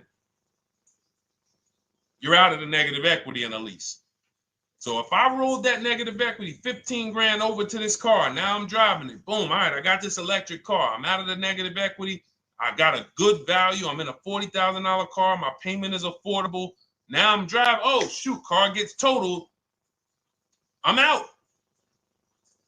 I can go get me another car now. I can go and get the same exact car, but I can get it for $320 now. So, you know, that actually is the reason why people commit insurance fraud and total their cars or get them stolen intentionally. But no, that's just something to keep in mind. Something to keep in mind.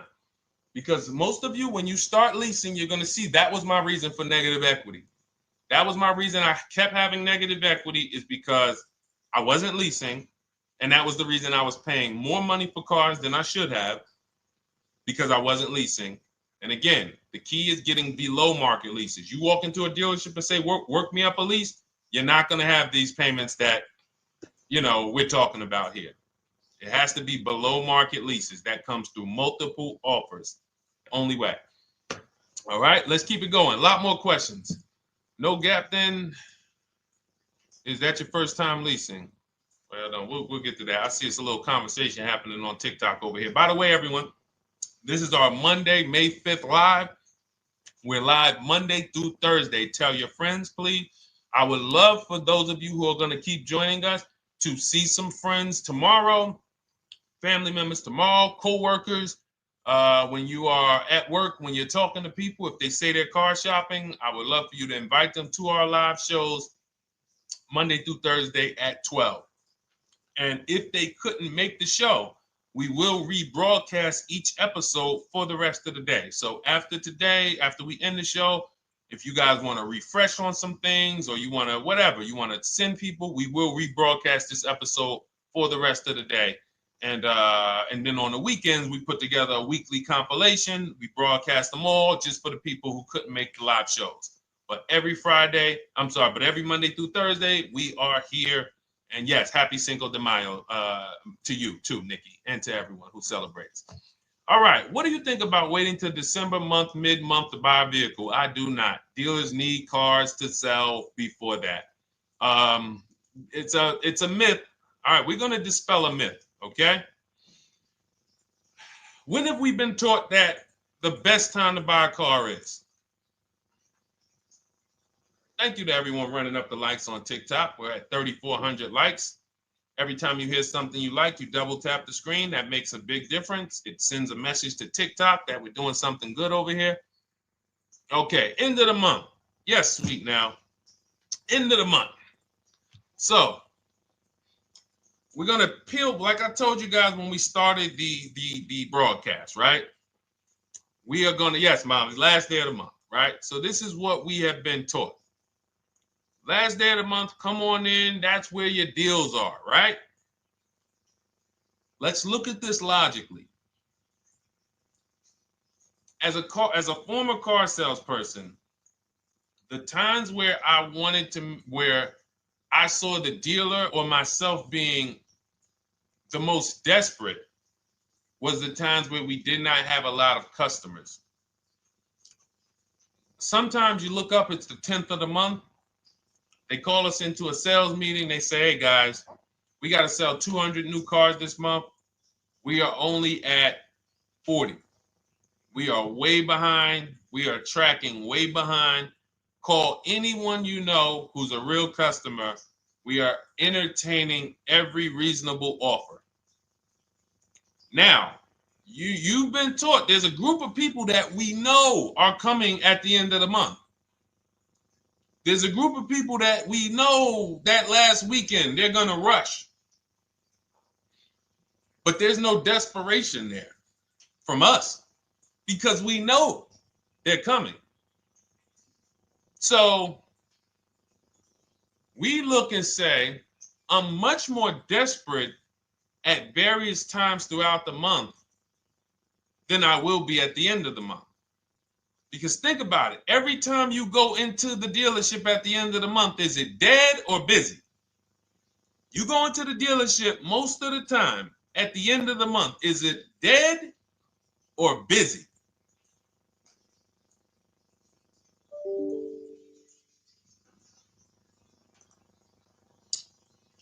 Thank you. It's a zoo. It's a zoo. Customers everywhere. That means all the car salesmen are not worried about making a deal.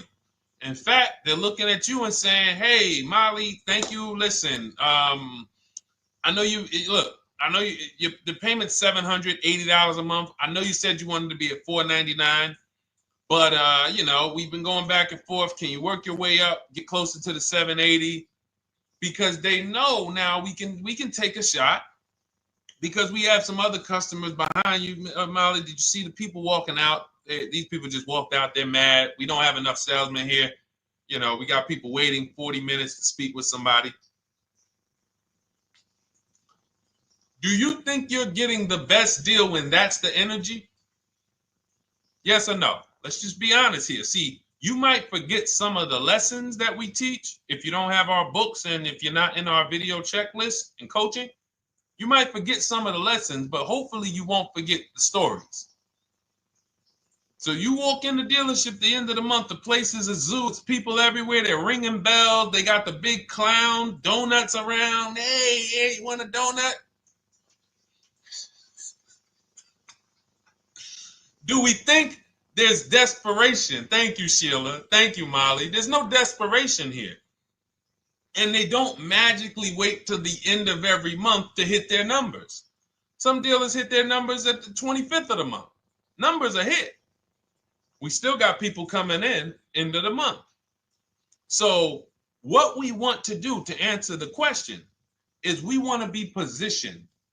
What I like you to do, for those of you who are in an emergency situation, you need a car in a week, in 2 weeks, that's fine.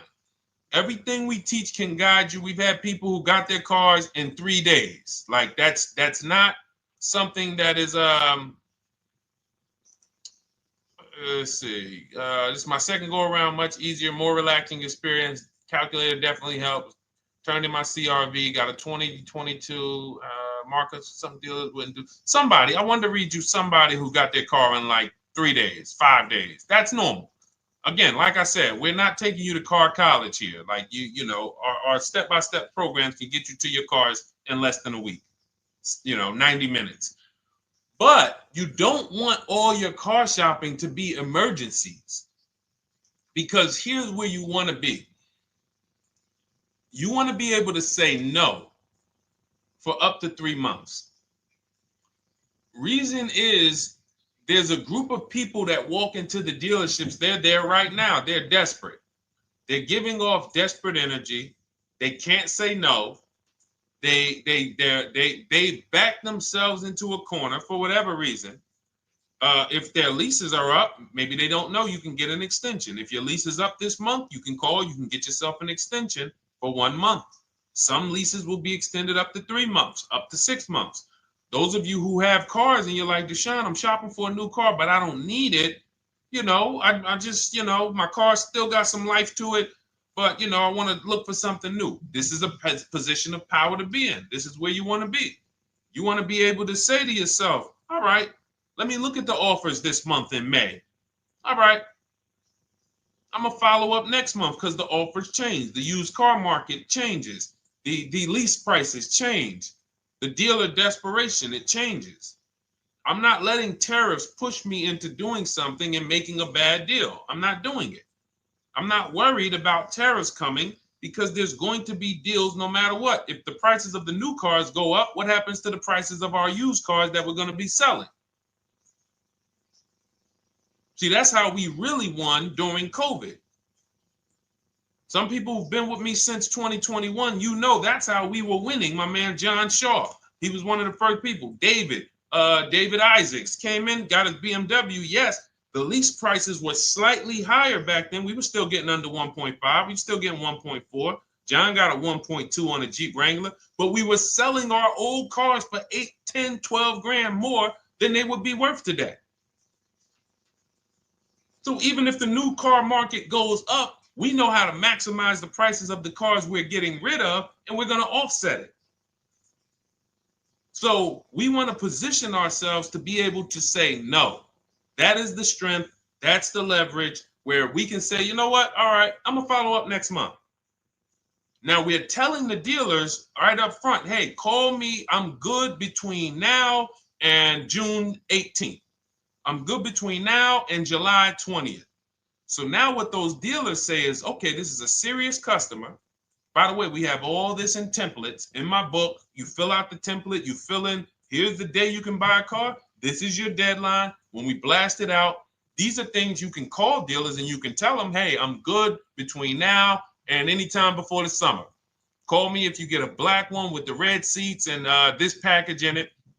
If you want to call around, you want to do it that way, you could do that. But what you're letting them know is, call me when you want to make a deal. I can make a deal today. Let me see the numbers today. Great. All right. If sometimes you'll see that a car is a little bit out of the range we want it to be in, you might say, man, I'm looking for it to be around, 505. This thing's coming in about 550. Okay, maybe I'll check next month, see if the program gets better. You might say, all right, dealers are saying to some of you shopping for cars that maybe every dealer is not going to have it. When you reach out to the dealers, only 5, 6 dealers have it. But they say, hey, I got something coming in May. I got something coming end of May, June. Is that good for you? See, they're desperate customers. They can't say yes to that because they back themselves into a corner. But you guys now operating with a 90-day shopping cycle. If a deal comes today, I'm jumping on it. But if you got something coming next month, I'm jumping on that. Call me when you're desperate. Call me when y'all have that meeting. Hey guys, we're way behind. Listen, we need a deal. I'll take any deal right now. Hey, is that person that Sheila McCauley, you know, that last month, her number, we couldn't make that deal last month. Did she get a call yet? Hey Sheila, did you get a call yet? No, I'm still waiting. Okay, great. We can get to your number now. Perfect. Thank you. Positioned. So we want you to be positioned when you use what we teach, whether it's the Cars from Home digital book, whether it's the Shop with Deshone. For those of you who are like, Deshone, let's do this together. I want the checklist videos. I want coaching. I want to be able to pop into the Facebook group, ask around. We can't give you that for $24. No author can give you the support. I got tons of books. Dare to Be a Man, In His Steps, Tony Robbins' book. None of these authors can give me support for the price I paid for their book. That just can't happen. But some of you are like, you know what? This is a big investment. I want to make sure I have a access to, you know, systems for life. That's the Shop with Deshone done for you video checklist. And then you got coaching direct with me in our Zoom calls every first and third Wednesday. Twice a month we do. And then we got our private Facebook group with 1,600 people. And then some of them are sharp as me. I'm telling you, let's look at, you know, y'all know I brag about Rosalie. If you like Rosalie, if girl got 4 cars in within a year, you know. Her first car was the Infinity. She got her Infinity truck. And I was sharing her a lot last year when she got her Infinity QX60, but she recently shared that she got 3 vehicles. And hold on, where is she at? I just had her up. So this is the people that's in the group. Like, look, 3 vehicles. Big shout out to Deshone the Auto Advisor for making these incredible deals happen. 3 new leases for my sons with only first month's payment down. She got a Nissan Rogue, almost $37,000 vehicle, $399 a month, no money down. Mazda CX-30 Sport, $28,000 vehicle, $28,300, $339 a month. That's a 1.2% lease. And she got a Mazda CX-50 Premium Plus, $40,400 vehicle, $420 a month. 2 1% leases and a 1.2% lease. And the cherry on top, she says, I sold 2 leases. Some of you don't even know you could sell a lease. She said, I sold 2 leases. She had equity. Now, not every lease has equity. But if 8 out of 10 leases don't have equity, then 2 out of 10 do.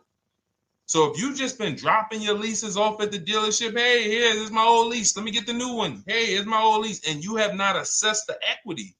Could there be equity in it? Imagine how much money you've left on the table. Imagine how much, wow, I didn't even know you could sell leases. She sold 2 leases, 2 2021 Elantras, walked away with $6,737 in equity. Deshone, I could not have done this without you. Your program is a game changer. So this is what we want. We want empowered car shoppers. We want people who are not intimidated. I don't care what this market does, whether I need a new car, used car, whether I got bad credit, whether I'm a high mileage driver, it does not matter. We have strategies to make sure you are going to win in this market or any market. Does not matter. Okay?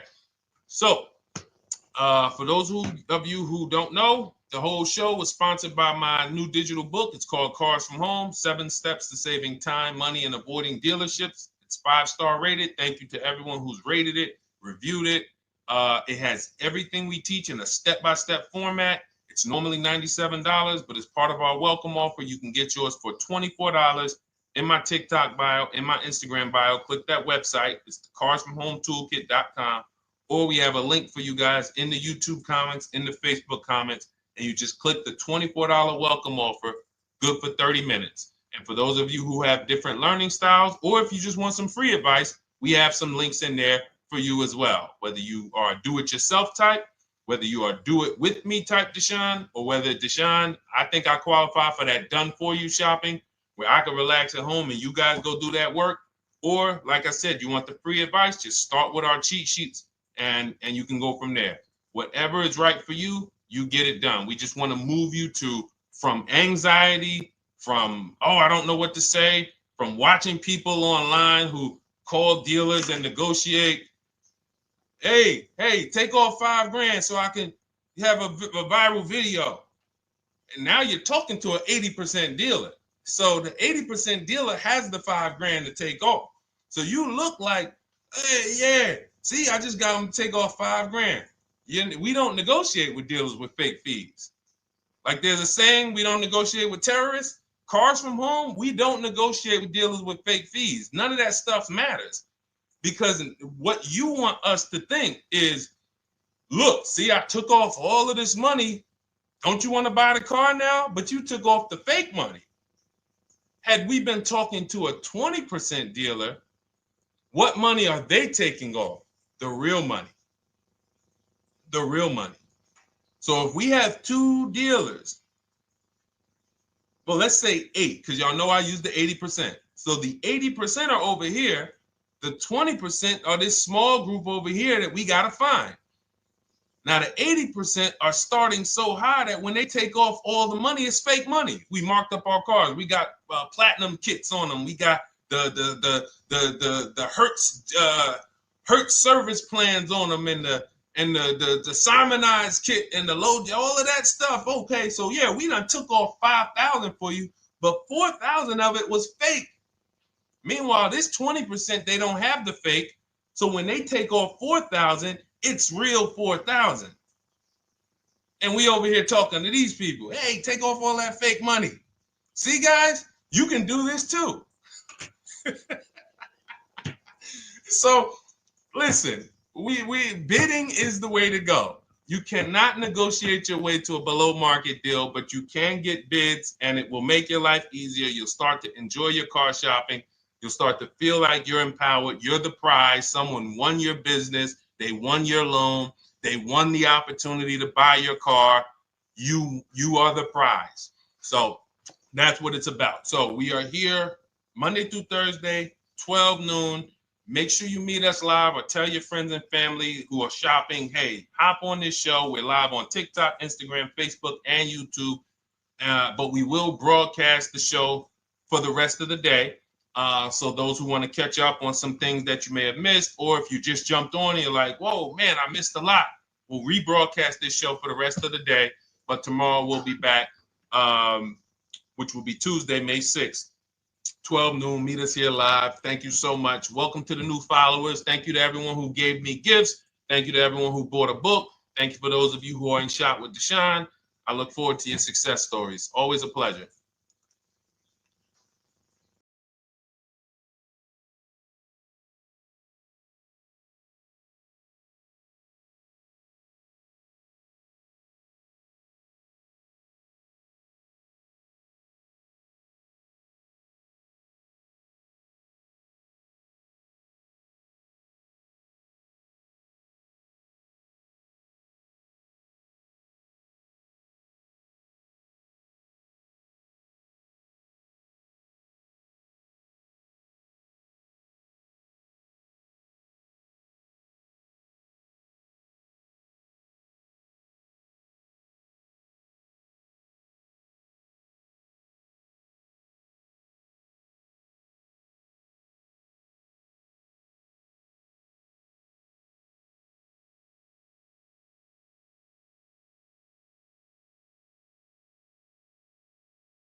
And welcome to our Tuesday, May 6th live. We do these live streams at 12 noon, Monday through Thursday.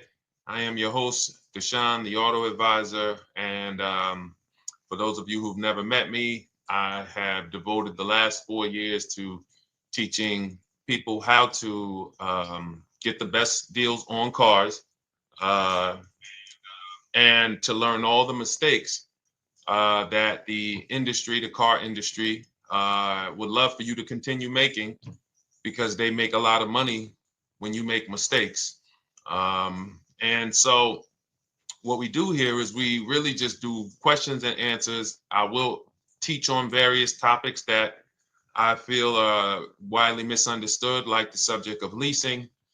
And some of you who are new here, if you've never been here before, could you type a 1 in the chat if this is your first time on a stream?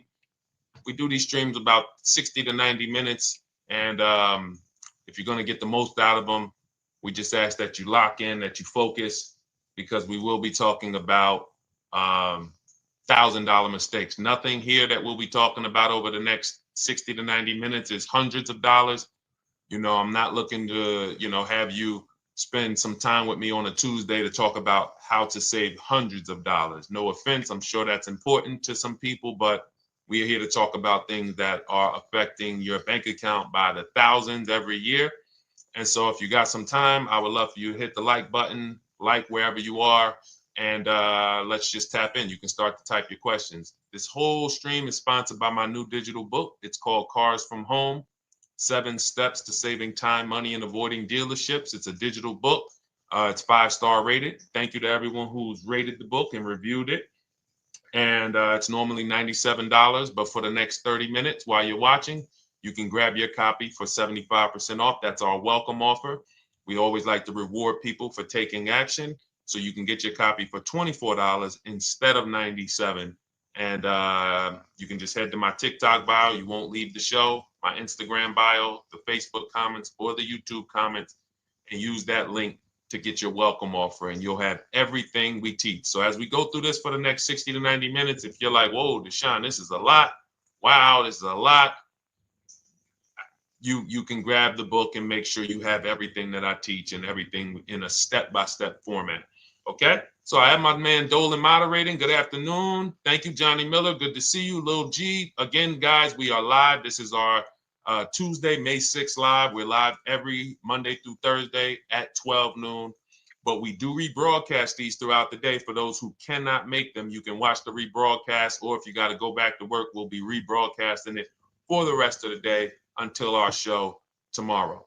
All right, so let's start with the questions. You can feel free to get into it. Okay, do you have to get the extended warranty? This is a great question. This is car specific. A Honda, Acura, Toyota, in most cases, have always had low cost of maintenance and their parts are inexpensive. When you're buying an extended warranty or you're considering it, it is a risk product. It's an insurance plan. So that means you can pay for something and not use it, just like car insurance. You don't necessarily use your insurance until you have an accident. Same thing with an extended warranty. It's an insurance policy. So what you're trying to do with any insurance is see what is the likelihood that what I'm paying for this is going to exceed the price if I did need to use it. So in the case of a vehicle, when you're trying to determine what should I get an extended warranty, there's 2 things that are important. Does this vehicle that I'm purchasing have a high likelihood of things going wrong? We know, and some of you have had cars with histories, and we know there are certain cars, they tend to have things go wrong more than others. And what I like to do is go right to Google and type in repair cost, because this is the second item that we are looking at. We're looking at average repair cost. So if you're buying a 2010, a 2015 Nissan Altima, 2018, Hyundai Sonata, you go right to Google, you type in 2018 Hyundai Sonata average repair cost. Now, if you see that those typically go on the lower side, then that can take a lower set of risk where you might say, all right, likelihood of these things going wrong on this car is slim. But if you see that the repair cost is on the mid to higher side, that's shifting more risk to if something goes wrong, the cost for you to pay for it out of pocket will probably exceed the warranty. So like when I work for Mercedes-Benz, who's new here? Type a 1 in the chat if this is your first time on a stream with us. First time you've ever been here, type a 1 in the chat. First time. What's up, William? What's up, DJ Ant Nice? Good to see you. Maggie, good to see you. Enrique, good to see you. Miko, good to see you. Tetra Washington, good to see you. Jan, good to see you. Claire, Clairvoyant, good name. First time, if this is your first time, just type ones in the chat so I know. I don't want to assume anyone knows who the heck I am and what my experience is. Daniel Thompson on Facebook, great to see you. So I worked for Mercedes-Benz for 5 years, General Motors for 5 years, and I ran my own brokerage, my new car brokerage, called Cars from Home. I started it in 2016. Now, when I worked for Mercedes, when people were purchasing a Mercedes, what I would tell them is buy as much warranty as you can afford. Buy as much warranty as you can afford, because I knew that when something breaks on a Mercedes, nothing's under $1,000, and typically it's $2,000-$3,000. So a $4,000 warranty on a Mercedes-Benz is usually worth every dime. But at the same time, we have cars that, again, less likely for things to go wrong. And then when things go wrong, if they go wrong, they can typically be repaired inexpensively. Good to see you, Arms Reach. Welcome on Instagram. Shout out to the people checking in live. Great to see you all.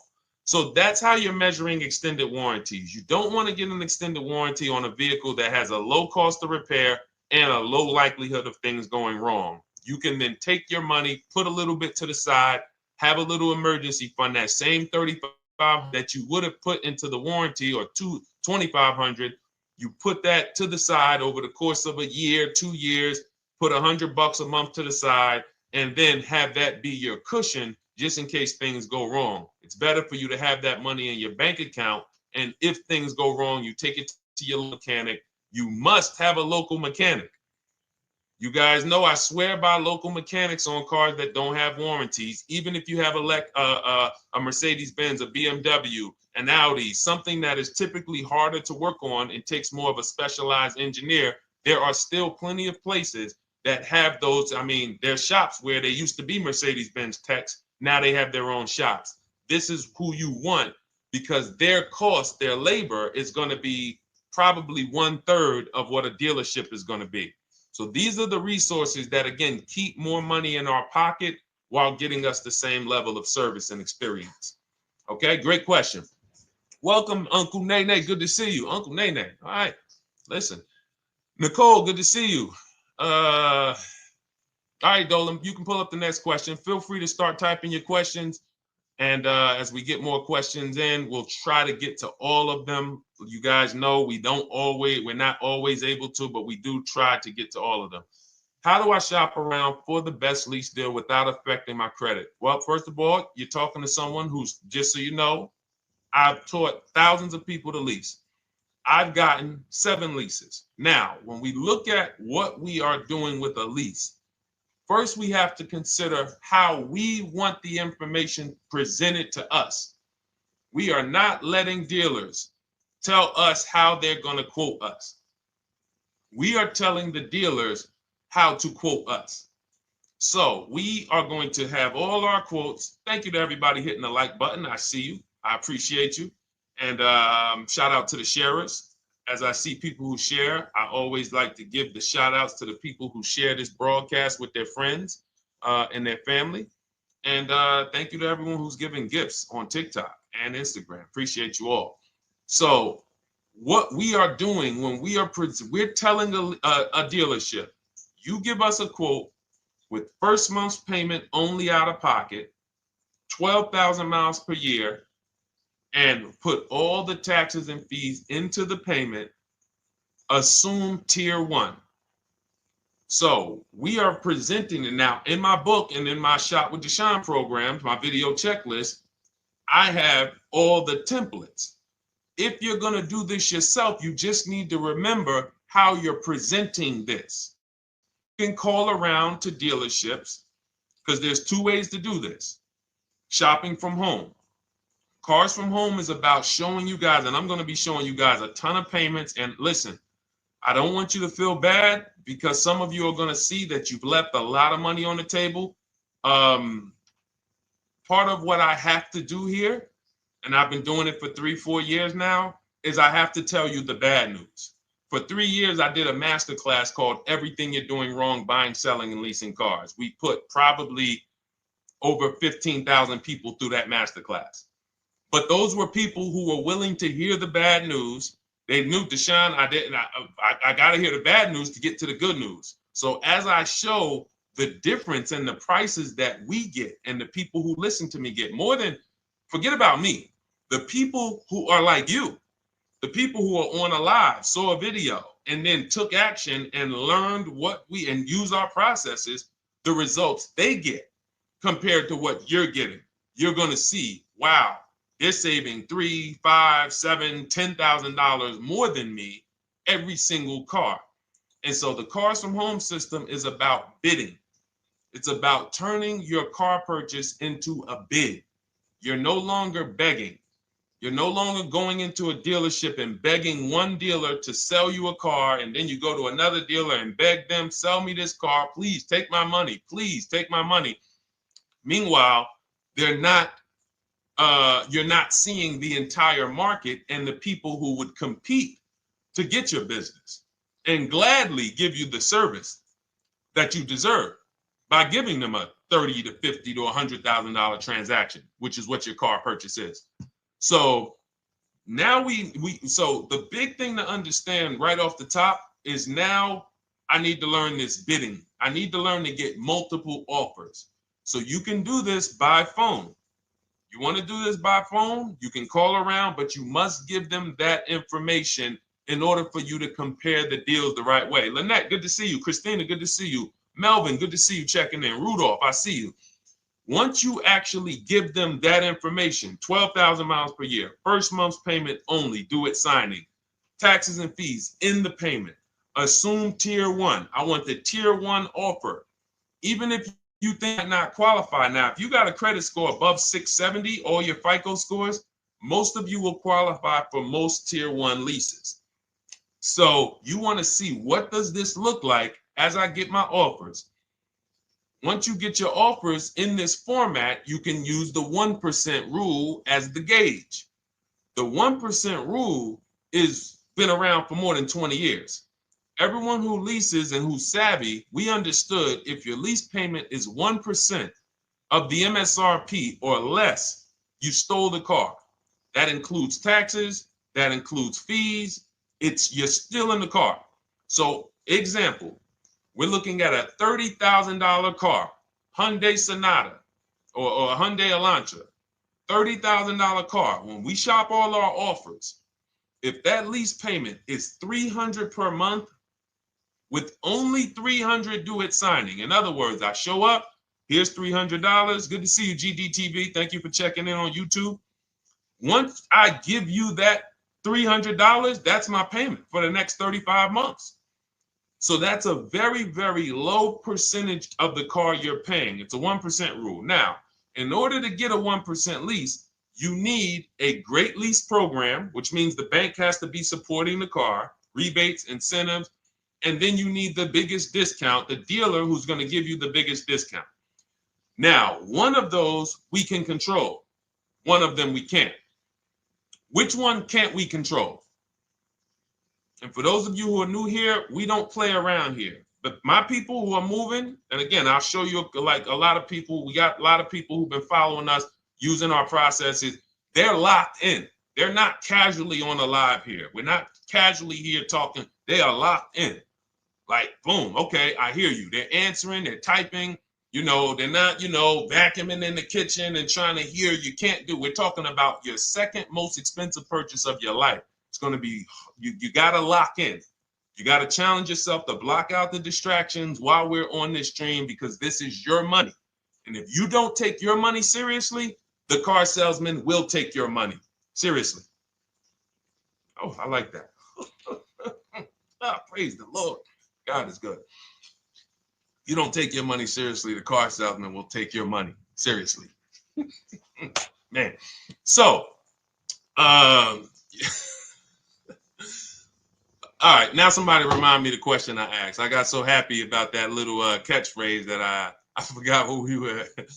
So I know we were discussing. Okay, we're talking about the 1% rule. So now one of the things we can't control is the bank. We don't know what the lease payment, what the lease program is on a car. So when we shop cars, We are going to now look at multiple offers, and here's what you're going to see. Now, I'm going to show you an example of how we know or how we expose where the dealers are concerning pricing. Now, you can't see this on TikTok, but on YouTube, Instagram, Facebook, you guys can see this. I'm going to tell you guys about it. YouTube just doesn't let us do the same type of stream. But this is a particular Infiniti that we shop for. We have offers ranging, this is a $61,000 vehicle. We have offers ranging from $680 per month, which is a 1.1% lease. So a $61,000 car, $680 per month, that's 1.1%. We divide the monthly payment into the MSRP.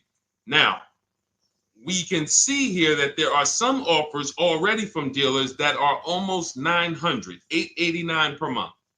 $889 per month, $873 per month. So now when we look and we say, whoa, how can we have two, like we have all these dealers have the exact same car, yet one of them is $200 per month higher than another dealer. Exactly. We call them the 80%.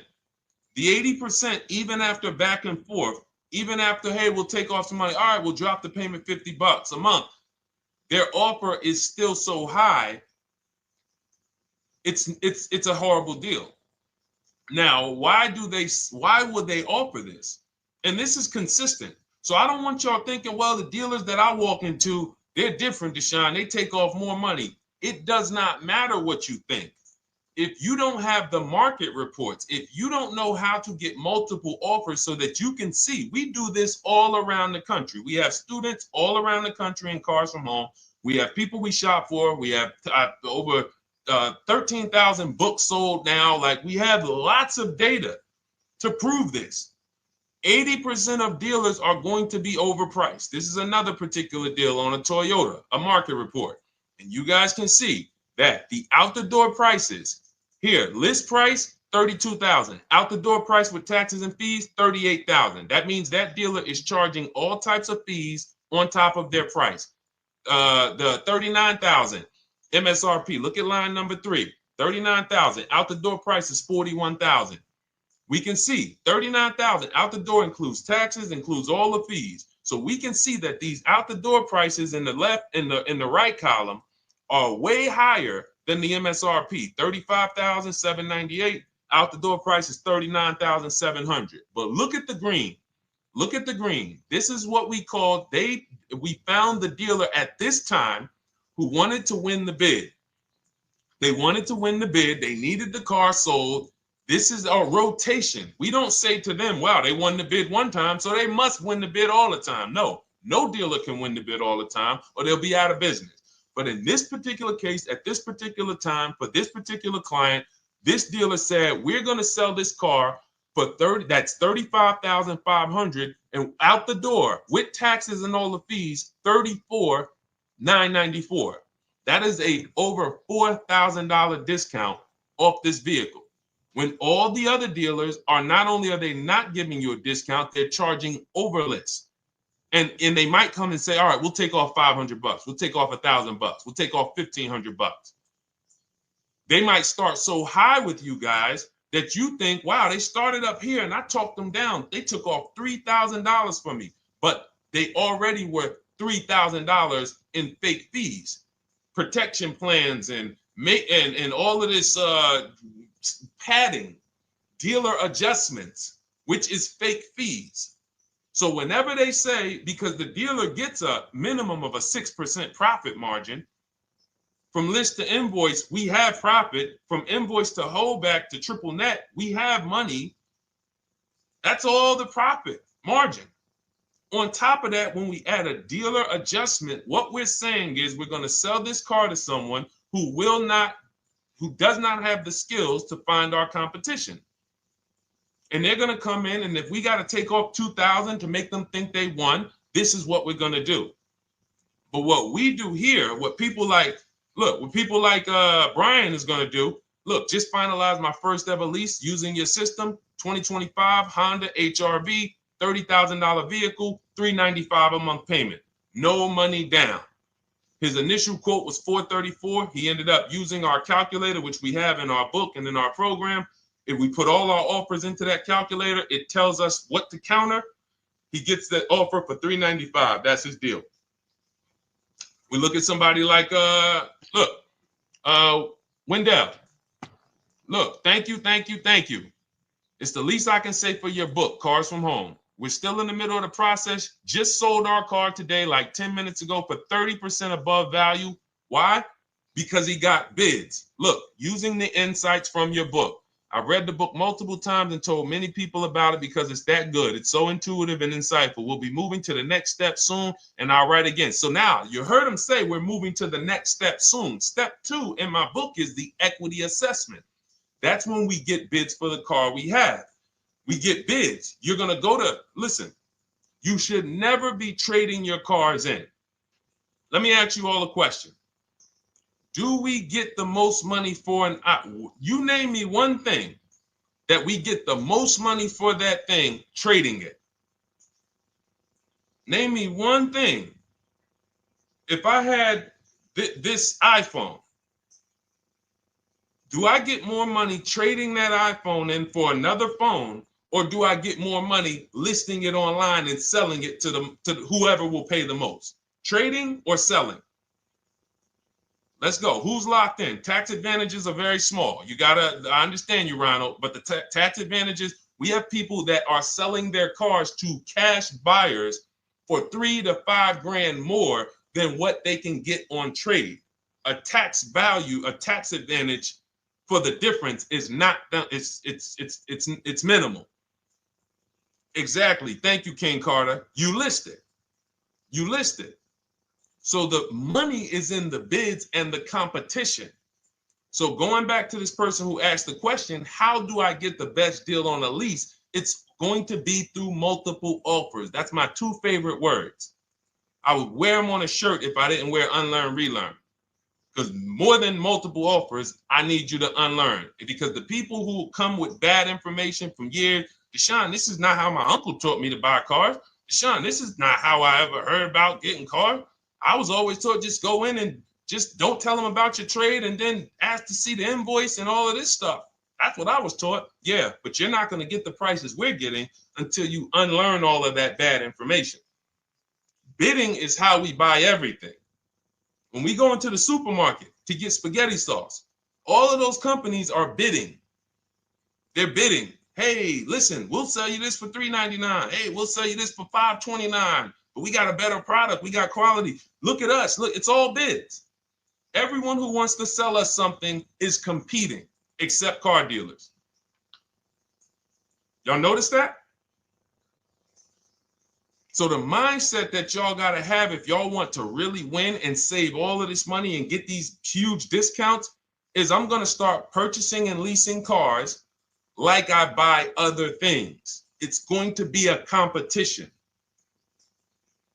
And I promise you, your whole life is going to change. Your entire car buying experience will change forever. You will be sitting here just like my man Ken, graduated, $585 a month payment, no money down on his Nissan Murano Platinum, $50,000 vehicle. He's paying $585, no money down.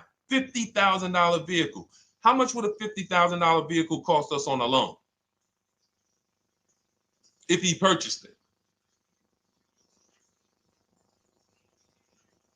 How much would a $50,000? Some of you know every $5,000 is how much per month.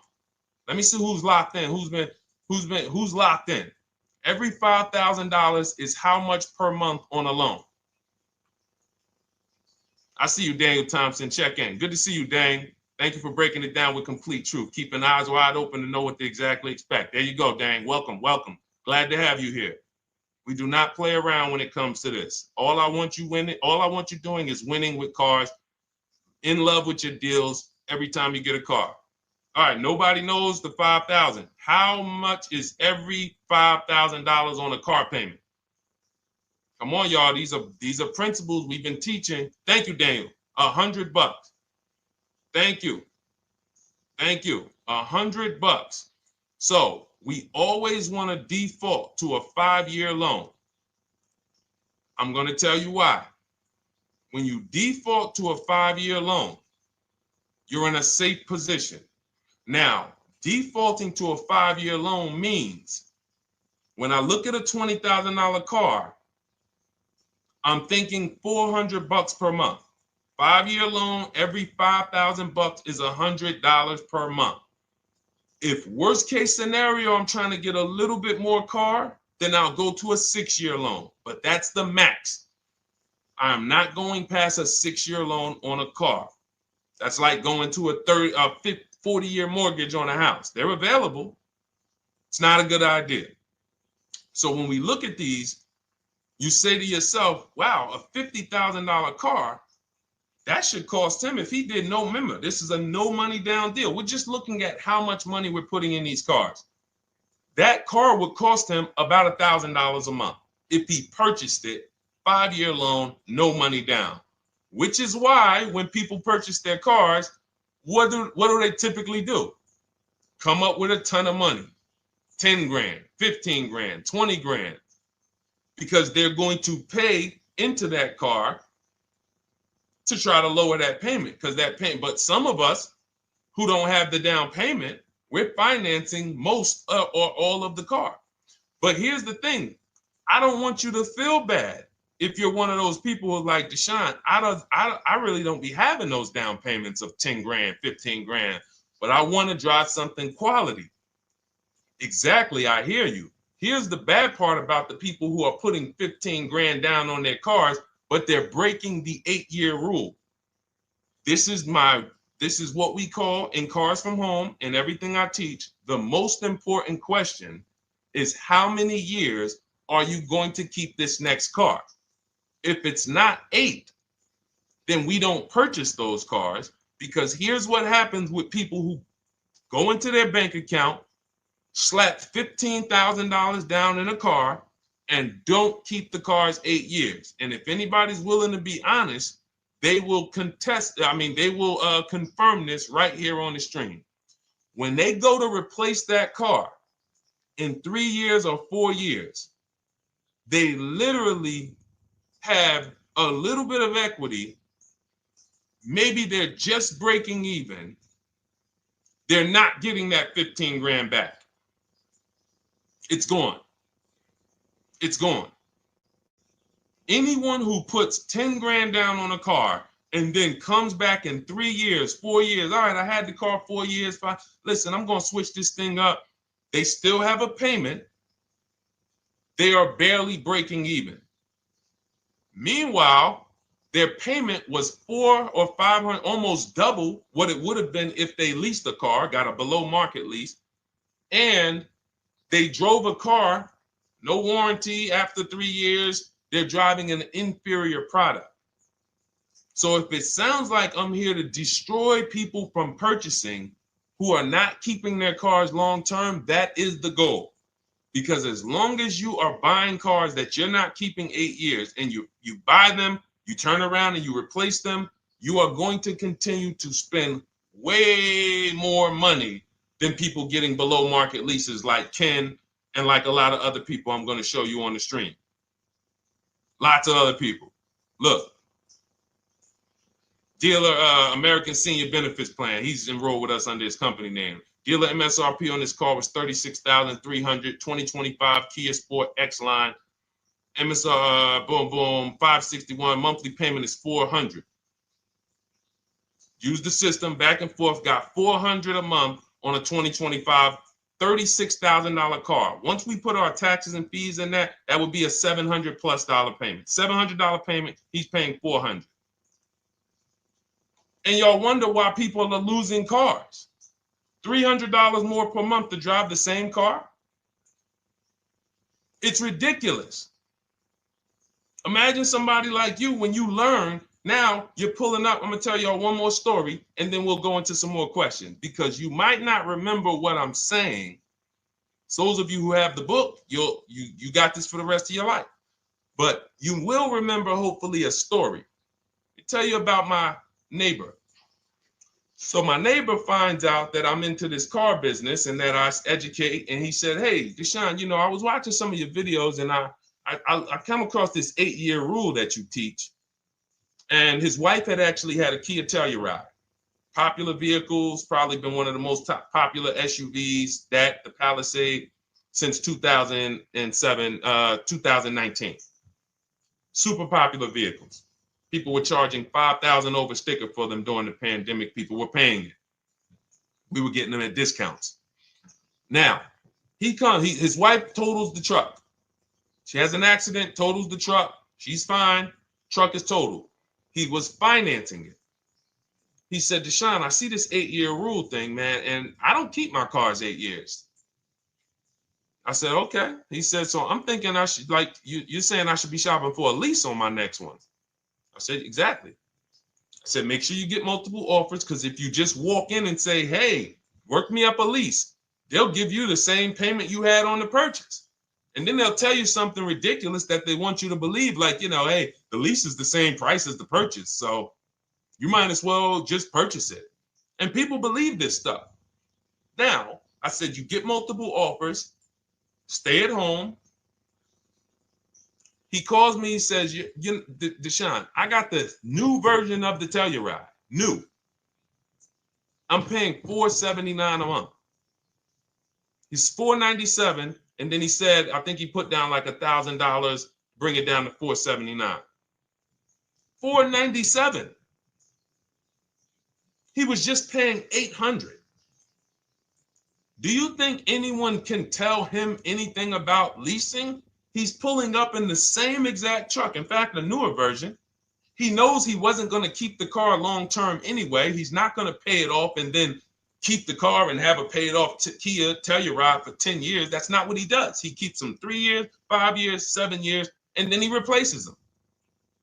So why is he paying $800 a month for years, no warranty, when he could be driving brand new ones for $497 a month, problem free? But as I said, some people are determined to pay more. But the people who, once you get this leasing thing, if you're not keeping your cars, it will change your life. Now, again, I got a car I'm purchasing, we're keeping it. Anything you are buying, keeping 8 years, forget about leasing. It shouldn't be a thing. Who keeps their cars more than 8 years? Let us know. You're an 8+ year person, let us know. In fact, I don't even want to ask, who has a car right now that they've had more than 8 years? And then we'll answer. I want to get Kathy's question too. And then let's get some purchase questions. Let's get some used car questions. Let's get some bank financing questions. We do it all here. But one of the most misunderstood subjects is this leasing thing, and it is costing you guys thousands of dollars every year. And you're driving old cars with no warranties, paying high payments on them because somebody told you you should be purchasing cars. I'm here to tell you they owe you money. They owe you money. All right? So who has a car right now that they've had more than 8 years? Let us know. How many years have you had it? And by the way, for those of you who just joined, this is our Tuesday, May 6th live. We are live every Monday through Thursday at 12 noon Eastern time. So for those of you who are here catching us live, that's when we're live. We will rebroadcast this and replay this show throughout the rest of the day for those who could not catch it, or if you had to jump off, go back to work. You're like, oh, I got to go back to work. You can catch it on the replay throughout the day. But we are live Monday through Thursday at 12 noon. So welcome to the people who are here. EJ, driving a lot of miles does not matter. Let me break this down for you. So right now, let's go to somebody who else has a lease. Let's look at, because who's heard with leasing you can't drive too many miles? Who's heard that, right? Type me if you've heard that. Let's go. Type me if you heard that. Come on, where's the locked in people at? I see Kathy, I see EJ, I see DJ Ant Nice, I see XP. All right, I see Mr. Slim. Welcome to the community. I see Rhonda. All right, where are the locked in people? Instagram, where we at? Locked in. All right, dang, I see you. Jamel. All right, perfect. So, Sherry, I see you. Sherry Baker on TikTok. So you've heard, oh, you can't drive a lot of miles with a lease. Let's be clear here. You choose the mileage on your lease. It's not selected for you. In fact, the only time it is selected for you is if you don't realize you choose it. That's the only time they're going to choose your mileage for you. If you go in and you do something like, hey, work me up a lease deal, they're probably going to work you up a 10,000 mile a year lease deal. And they're probably going to say, hey, you need $3,000 down, and this is going to be your payment.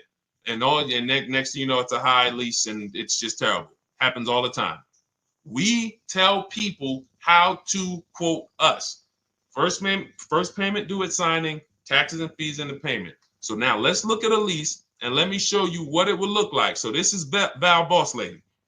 She's in our Shop with Deshone program. Everything that you guys know that we're talking about here, if you're like, hey, I really, really want to go deeper, I want the step-by-step, the blueprint, that's my digital book, Cars from Home, 7 Steps to Saving Time, Money, and Avoiding Dealerships. Normally $97.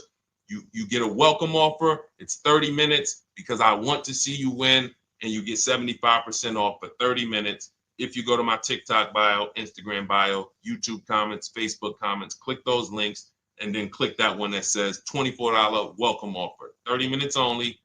Reward for taking action. You have everything we teach. Below market leases, below market purchases, used cars, bank bidding war, making banks and credit unions bid, all of that, $24. You can, somebody emailed me yesterday, said, I'm $15,000 up with what I've learned from you already. And so if you can get it for $24, you can save tons of money for the rest of your life on a $24 investment. In this case, Val's she's more of a wants to do it with me type. Videos, checklist, she doesn't want to read. That's our Shop with Deshone, do it with me program. I coach people. And so she gets a deal on this particular car. Same information, by the way. Not better information here than the book. It's just different learning styles. So she gets a $51,000 electric vehicle, 2025, beautiful vehicle. She's paying 1.16. So her payment on this car, on this $51,000 car. Let's continue to make sure we understand the price of these cars. $51,000 car, her payment is $591. No money down. Now, some of you might say, wow, if I got $591, I'd probably put like $3,000 down, bring it down to $499. You could do that. That's how we can do that because she already got an incredible deal. Then we're just determining how we want to structure our payment. And thank you for everybody sending me gifts. I appreciate you. Thank you for all the badges. I don't take it for granted. And thank you for everyone who's hit the like button. Those of you who are double tapping the screen. Every time you hit something on TikTok, you like it, you double tap the screen, you keep running those likes up. We appreciate you. It does matter. It helps spread the word. So let's say Val she's a high mileage driver like EJ. Let's say, EJ, how many miles per year do you drive? 20,000, 25,000? Let us know. I'm gonna show you why. In my book, I have 2 strategies for high mileage drivers. I'll tell it to you guys right now. How many miles a year do you drive, EJ? 25,000, 20,000? Those are both high. Let us know. Or if anybody, else, because, anybody else who's a high mileage driver, let us know. How many miles?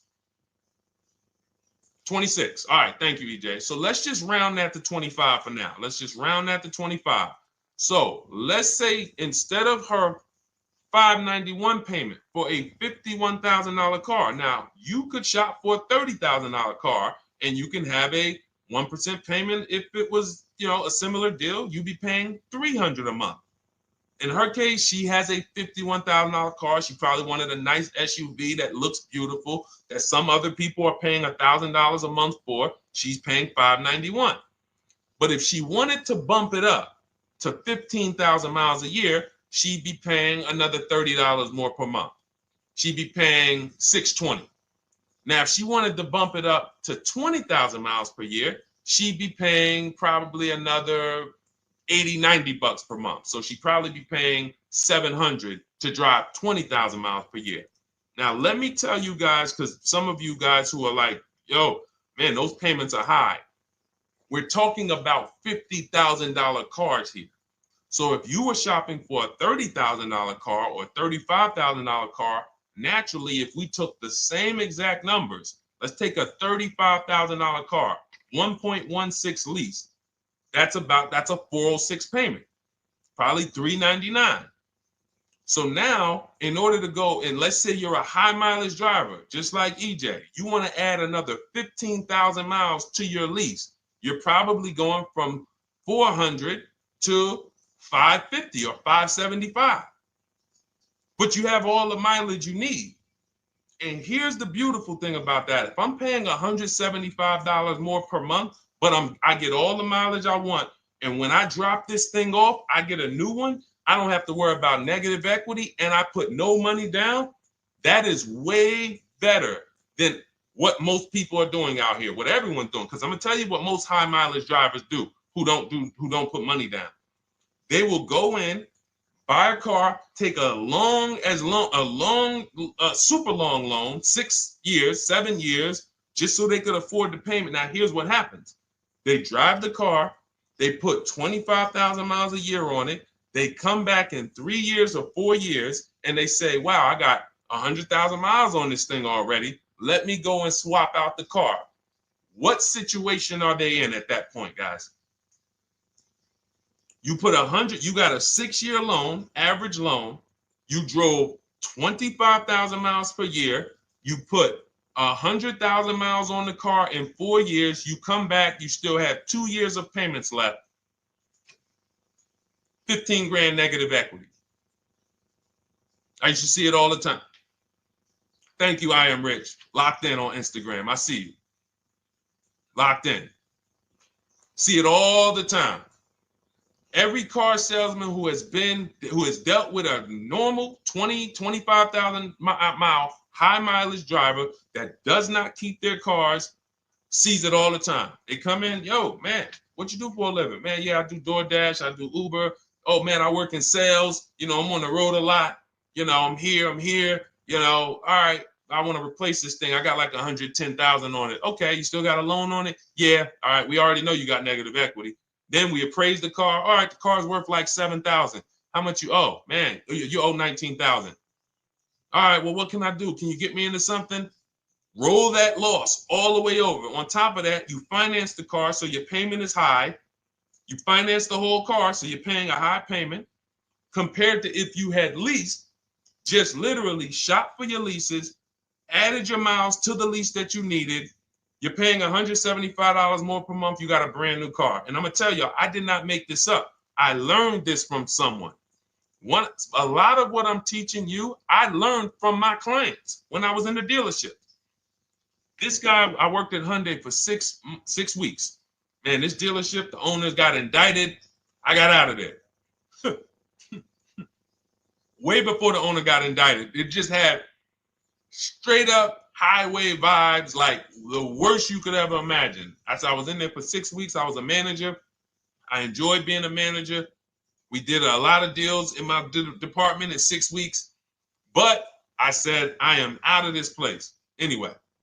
But I learned something very valuable there. We had a client a customer was returning his lease on his Hyundai Sonata. Guy comes and I'm grounding the lease. I'm doing the paperwork for him. He has 72,000 miles on the car. 72,000 miles. I said, how the heck? I said, you lease this? He said, yeah, I always lease. That's all I do. He said, I used to buy my cars every single time I came. I had to put large down payments, 10 grand, and then I'm still having negative equity when I come to trade it in. I'm having high payments. It's ridiculous. I looked at his payment, and let's say the average payment for a good deal on a Sonata at that time was $300, $325, whatever it was. He was only paying like $550. He was only paying like $150, $175 more per month. He had a 25,000 mile a year lease. And that's what he did. I drive these cars. I'm on the road. Boom, boom, boom. I change my tires. I do my maintenance. 3 years. It's a fixed cost. There's no variable cost. I don't have any surprises. I'm not getting hit with a negative equity bill that I got to transfer, which means when I transfer my negative equity, I get less car on the next transaction Because if I got to bring over 15 grand of negative equity, that's probably 300 a month that I'm paying for my old car when I get my new car. So if my new car was 400 a month, but my negative equity is another 300 a month, I'm getting less car for my money because now I got to take all those losses and bring them over to my new car. This is high mileage drivers and people who don't understand leasing. That's why you're losing so much money. And when you just flip the switch and realize Deshone is not talking to me emotionally, I am not talking to you about never do this, like these other people who say this, do this. This is how you buy a car. They never talk numbers. Y'all notice that? You notice that, right? You never hear them talk numbers. It's always never do this, always do this. This is the worst way to do this. This is the most expensive way to do this. This costs you the most money. They never talk numbers though. That's why everything I do is to show you the numbers. Thousands of transactions since 2006 in the car business, helping people the last 4 years all around the country. This is the numbers that they might not understand. So if you're not keeping your car 8 years, it does not matter if you drive 20,000 miles a year, 25,000. You should be looking at a high mileage lease. Or my second strategy for high mileage drivers is this, because some of you want a nice car. This is for my people who you're like, man, Deshone, I'm on the road. I got my car that I do my work in. I kind of, slep it around. I don't really want to lease something and then put, that wear on it. I got stuff, I'm throwing bags in the back, whatever it may be. There's a strategy we created called 2 cars, 1 payment. And what will happen is your first car will be a purchase. And if you have an existing car, you're going to keep that. So let's say you have a car now, you're driving a lot of miles, you're doing your 25,000 miles a year. You pay that car off. You keep that car, and then you go and you lease you something nice, regular mileage. So you might get a 12,000 mile a year lease, and then you drive 12,000 in your mileage car, 12,000 on your nice car. Because some people are like, I want a car that I could, when I need to go somewhere nice, this is what I want to drive. When I'm with my family, this is what I want to drive. But when I go to work 5 days a week, I'm going to drive my mileage car, 3 or 4 of those days, and then I'll take the lease maybe 1 of those days, and I'm splitting the mileage. You still have 1 payment. It's low. And then every couple years, you replace the mileage car or you replace the lease car, and depending on when the lease is up. But you want to keep that, and that mileage car should be something that will last. Ideally, something that you can get 200, 300,000 miles a year out of that car, because that's what that car is there for. Man, I'm hopping in this thing, man. Oh, transmission went out at 170,000 miles. Go get you a rebuilt transmission, boom, boom, drop it in there for $2 grand, get another 80,000 miles out of that car, but you still got your lease car and you're just splitting the mileage. Both of those are short-term strategies for high mileage drivers. That is not for long-term people. If you're a long-term person, I keep my cars 8+ years, forget about leasing. You should just be finding the best deal, below market purchase, keep the car, something you can keep for 8+ years. You can put 30,000 miles a year on a car 8 years in a row. If you get the right car, and in 8 years, you got 240,000 miles, and then you replace it. Forget about leasing. This is only for you guys not keeping your cars 8 years. You're getting killed on depreciation. You're paying tons of money. This is you are the people who should be leasing. Okay? So everything we're talking about this is the Cars from Home system. We teach this. I'm not freestyling this. This is in my book, digital book, Cars from Home, 7 Steps to Saving Time, Money, and Avoiding Dealerships. We have two strategies for high mileage short-term drivers, 1 strategy for high mileage long-term drivers. And so if you want your copy, you can get it for 75% off. That's our welcome offer to you. As a 30 minutes welcome. Thanks for being here. I want to reward you. If you want everything we teach in a step-by-step way, go grab your digital copy. It's in my TikTok bio. It's in my Instagram bio. Click those links. We also got a link in the YouTube comments and the Facebook comments. Grab your copy. And make sure as soon as you purchase, screenshot the thank you page. You're going to see thank you for your purchase. screenshot this page because it has my support team's email on there. And then there's a link for you to open the book right there. You can save it right to your computer or right to your phone. Okay, but and we also have a special for those of you who are like Deshone. What about that, video checklist and coaching program? That's lifetime access to my video checklist. You're like, maybe Deshone, I don't really read. I like step-by-step videos.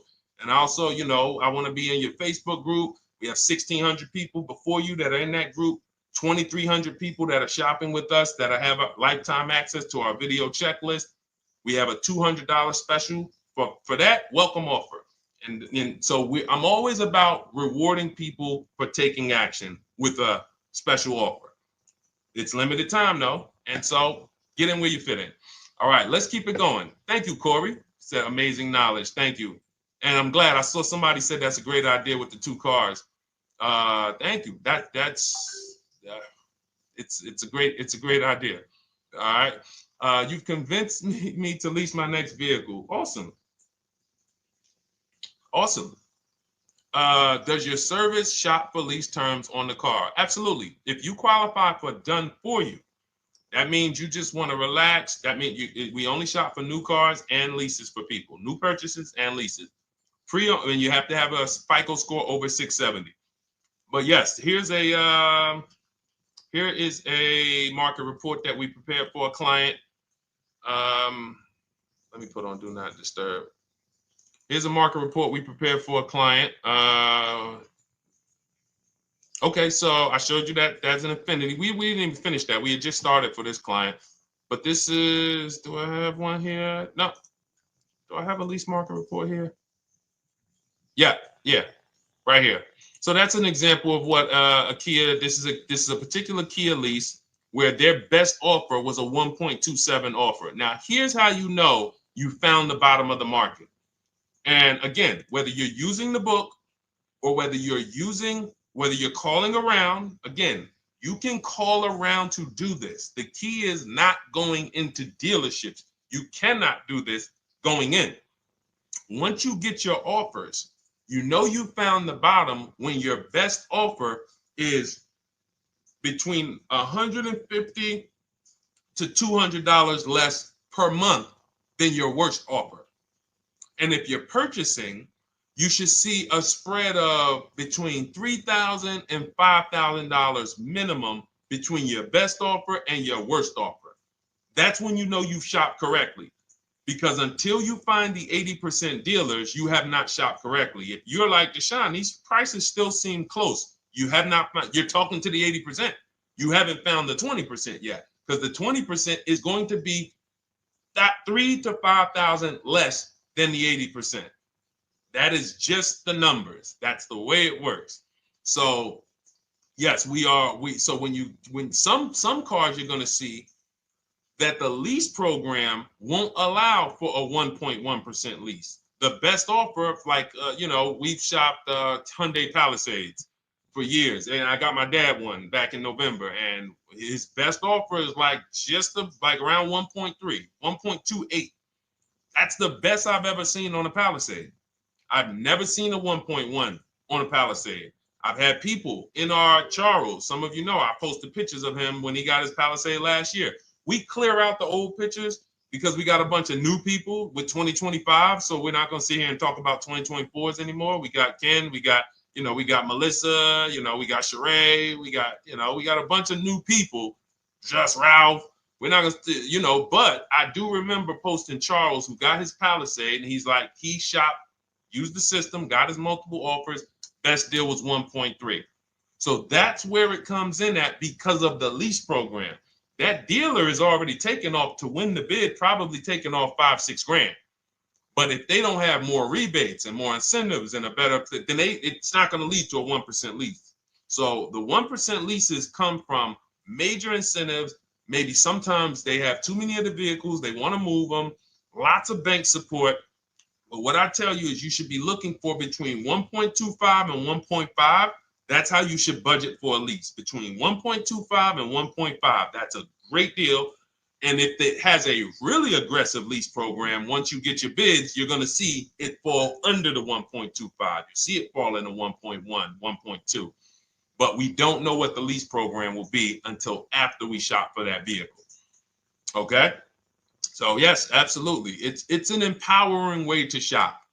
It's also fun because you can see, man, I'm not begging anymore. Like these people are like, please do business with me. Please do business with me. You know, and then you start to feel bad for everybody who's still in those dealerships doing it the old way because you know they're talking to the 80%. There's no way they can win. They don't even know there is an 80% to realize that's who they're talking to. So when the dealer says, all right, I'll take off $4,000, they're like, ow, I won. Man, the dealer took off $4,000. But if they saw the whole market, they would understand that that dealer actually is overpriced by $7,000, $10,000. So taking off the $4,000 means nothing. It's just sad. It's a sad thing. And that's why I spend my time trying to convert you guys from negotiating one-to-one to getting multiple offers so that you can see for yourself. All right. Thank you, Julie, name Richardson. Thank you for sharing. XP got the number 2 gifted badge. Forgive me because I don't really know what that means, but I just know that's what it's saying. So I appreciate it. Thank you, Corey22. Sherry Baker, thank you so much. Number 1 gifted badge. All right, let's go to some more questions. We got some more questions. Dolan, I'm sure you got a lot of them. And what I'm going to do for the rest of the broadcast is just try to do rapid fire questions and answers. Okay. And if you guys want me to go deeper on any particular subject, then just feel free to say, hey, could you go deeper on that? How do you get a car loan with bad credit? Well, we have a resource. It's not our company. We have nothing to do with them. But we always try to stay up to speed on who's financing people with bad credit, because the goal is you don't want a dealer controlling your financing. Somebody just came up to me. He's a neighbor. He's like, aren't you in the car business? I said, well, yes and no. He's like, well, listen, I got a connected Acura. Anybody you send me, they get anybody approved, I'll give you $1,000. I said, okay, cool. Thanks for the information. For them to give me $1,000 just for sending the customer, and he's also a middleman, he's not a salesman, how much money are they making on the customers? If they're going to give me $1,000 just for sending someone with bad credit to them, how much are they making on the deal? Arms Reach, congratulations. Just got my book. You use it when, please send me your email testimonial. Well, as you use it, just as you do your equity assessment, everything, email me. Congratulations. How much are they making? We can imagine, right? If they're giving me $1,000 just for bringing them the customer.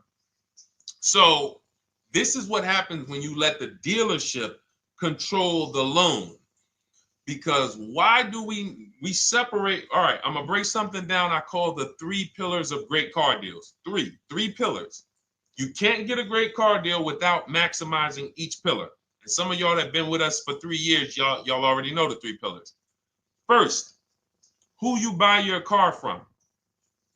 Second, who you get your loan from. Third, who you sell your old car to. That's 3 separate transactions. The car business has trained you guys to give them all 3. All 3. The car business has trained you guys to give them 3 transactions. Anytime you purchase the car, who's done this? Be honest. Purchased the car from a dealership, sold them your old car, in which case you call it a trade, and they got you your loan. Who's done this? 3 transactions in one.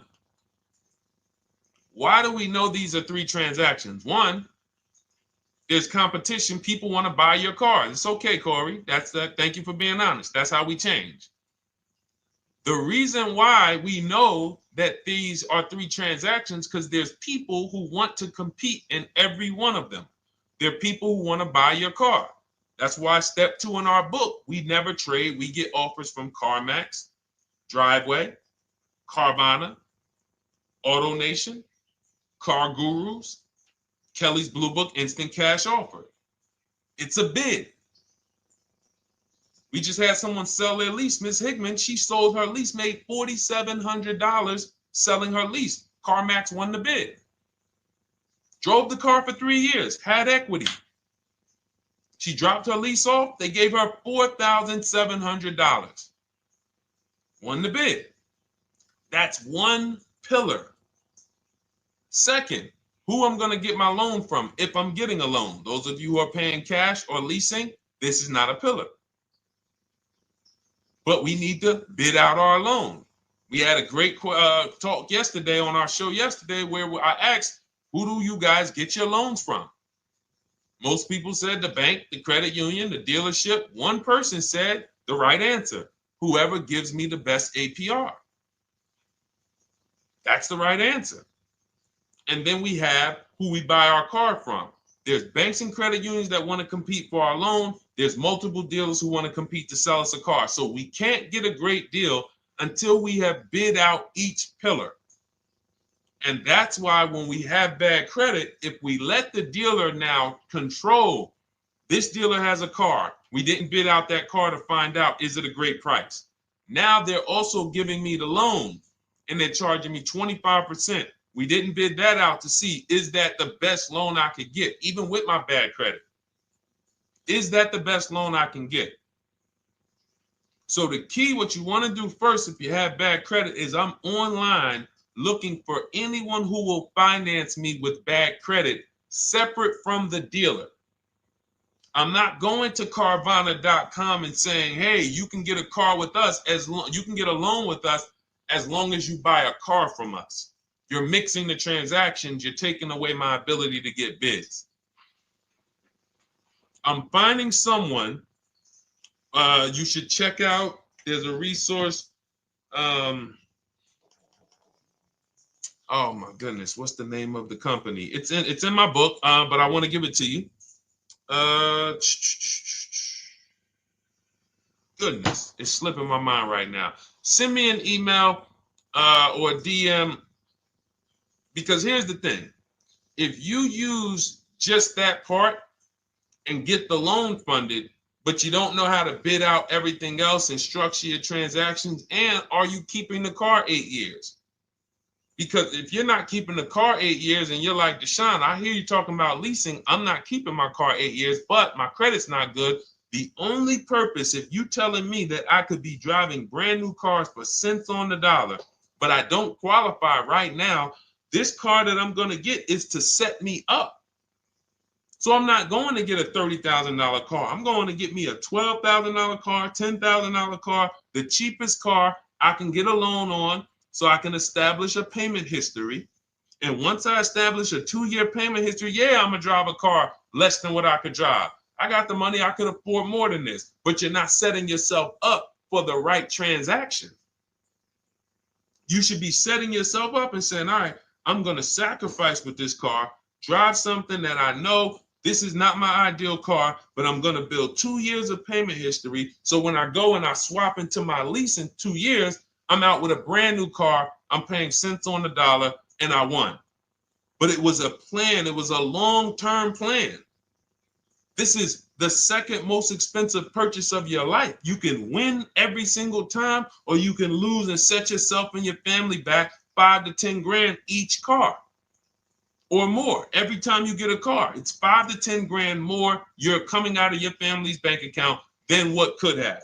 Then you got the car breaking down. Now you got tow trucks, all because you don't have an actual plan you're rolling out. And that's what I see a lot of people do with bad credit. Oh man, I got bad credit. I'm just going to go and get me something. I could afford $600 a month. And they go and buy the most expensive car. But because 25% interest is on the loan, they're not getting the most car for their money. Now, 3 years down the road, they're going to pay the high payment, still have negative equity because the interest is so high. And then they go and swap and do it again. And because the payment's so high and the car is older, because they want something fancy, but they really can't get that because, again, the interest is high. That's eating into their budget. Now they're going 3 years down the road. They missed 3 payments. They were late 3 times, so they're no closer to leasing. Credit's still bad. This is disaster. So if you're a long-term person, I break it down for you guys into two groups of people: long-term, short-term. Long-term high mileage driver, short-term high mileage driver, different plan.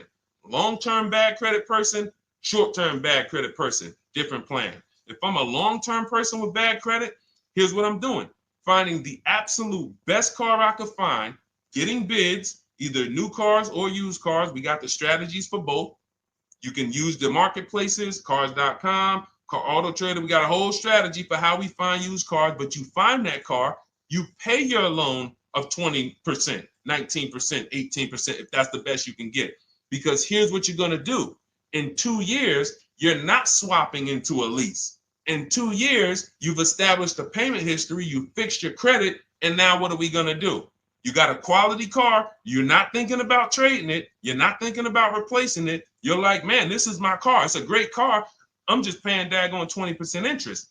What do I do now after 2 years? Now that my credit is good because I got a quality car, dependable car, I'm focused on fixing my credit over 2 years. What am I going to do after 2 years? Anybody?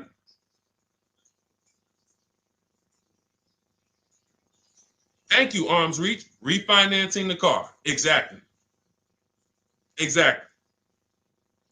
So that's the bad credit long-term strategy.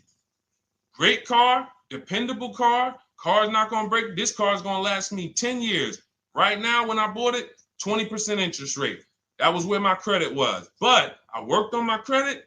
Boom. I'm a 690 now. I'm a 720 now. I'm refinancing that into a short-term, into a shorter-term loan, and I won. Pay this thing off, and I'm going to keep it. Nothing to talk about leasing. Leasing only comes into play where the 8-year rule is concerned. I'm not keeping this next car 8 years. I should be setting myself up to lease, or I should be leasing. That's how I'm going to save the most money, keep the most money in my bank account, have the best car. Not even close. Not even close. All the wins for the purchasers are after 8 years. People who are like, man, Deshone, I got a car, man. I had this thing 12 years, man. It's been paid off for 6 years. I ain't had a payment. I love it. Long-term purchaser. You won. You won. Who's in that situation? Who has a car outside that they've had for more than a decade? Paid off. You can give it to your son. You can give it to your daughter. It's an extra car. That's purchasing. That's the wins. That's what we call the reward stage of purchasing. But you got to get there. All right. All right, let's go. A lot more questions. We got probably another 20 minutes we'll stay on, so let's keep it moving. But again, Lend Buzz, that's the company. Lend, Lendbuzz. They started, I started seeing them about 18 months, 2 years ago, and they were loaning to people with, international students, people who didn't have credit. You want to try to find a place that will fund you independent of the dealership. That is what your goal is at all times. Independent of the dealership. Here, you qualify based on your income and your credit. You qualify for $18,000. Go find a car now. That is what you want. You don't want people mixing the bank loan with the car and two pillars that they are controlling. We're controlling the price of this car. We're controlling your interest rate. We don't want that. Yep, exactly, Cindy. For those who just joined, this is our Tuesday, May 6th live. We do these lives Monday through Thursday at 12 noon, so you can tell your friends, family.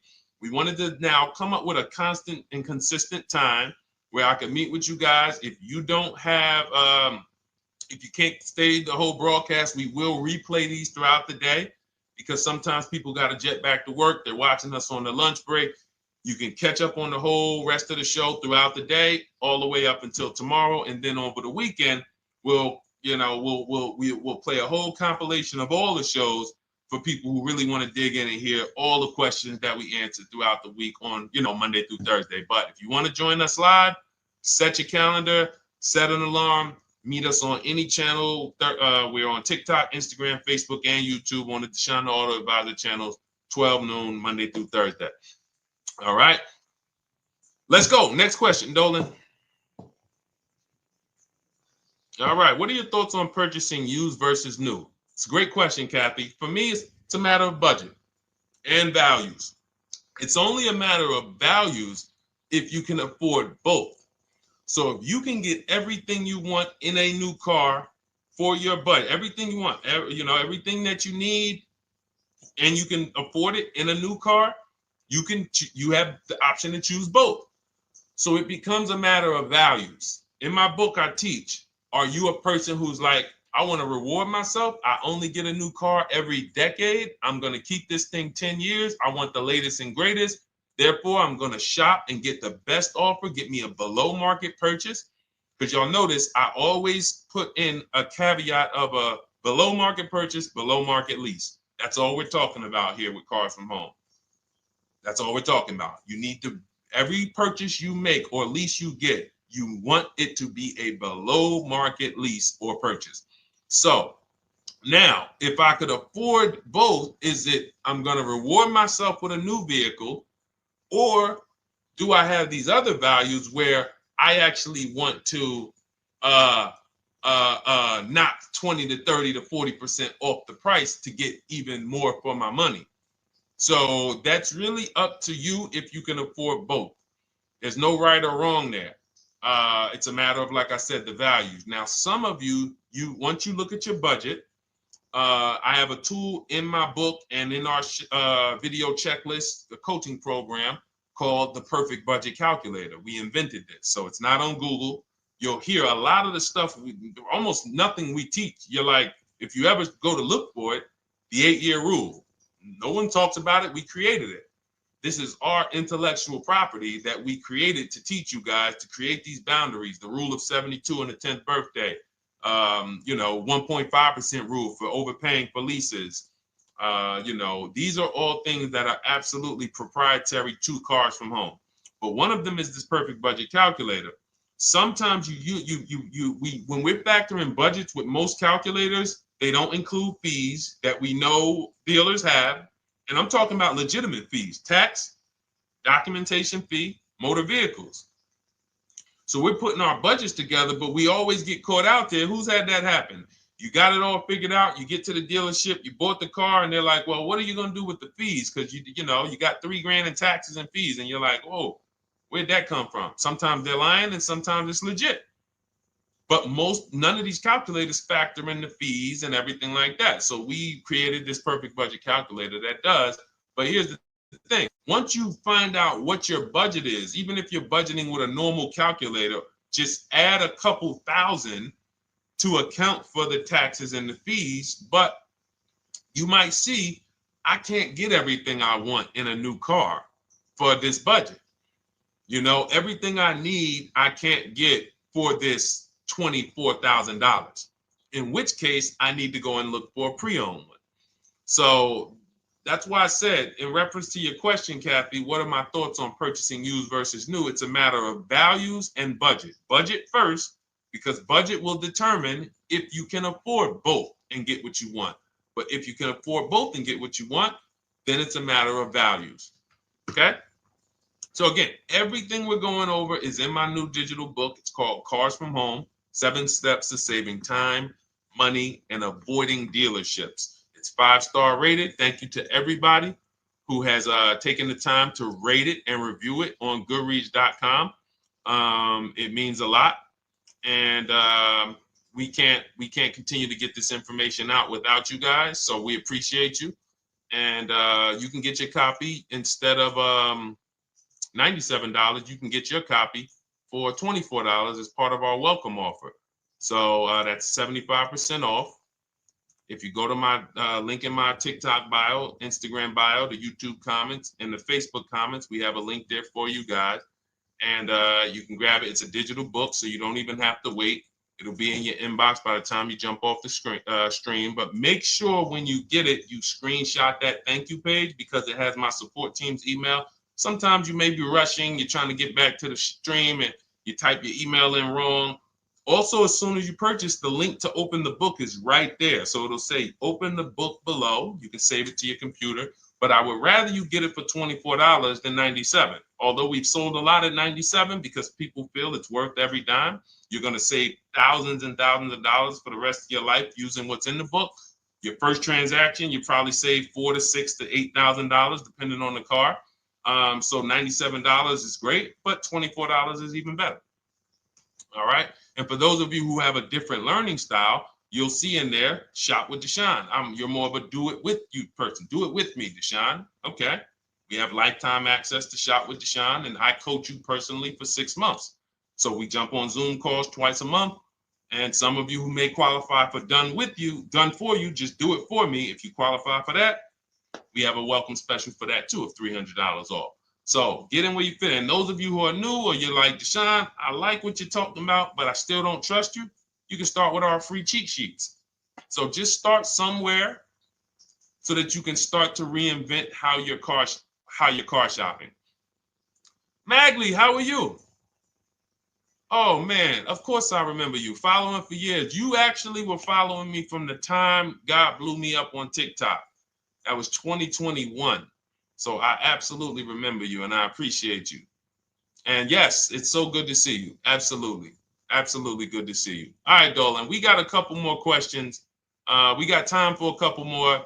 Let's try to go as fast as possible. The discount for the book is not working. It says time ran out. It's 30 minutes. I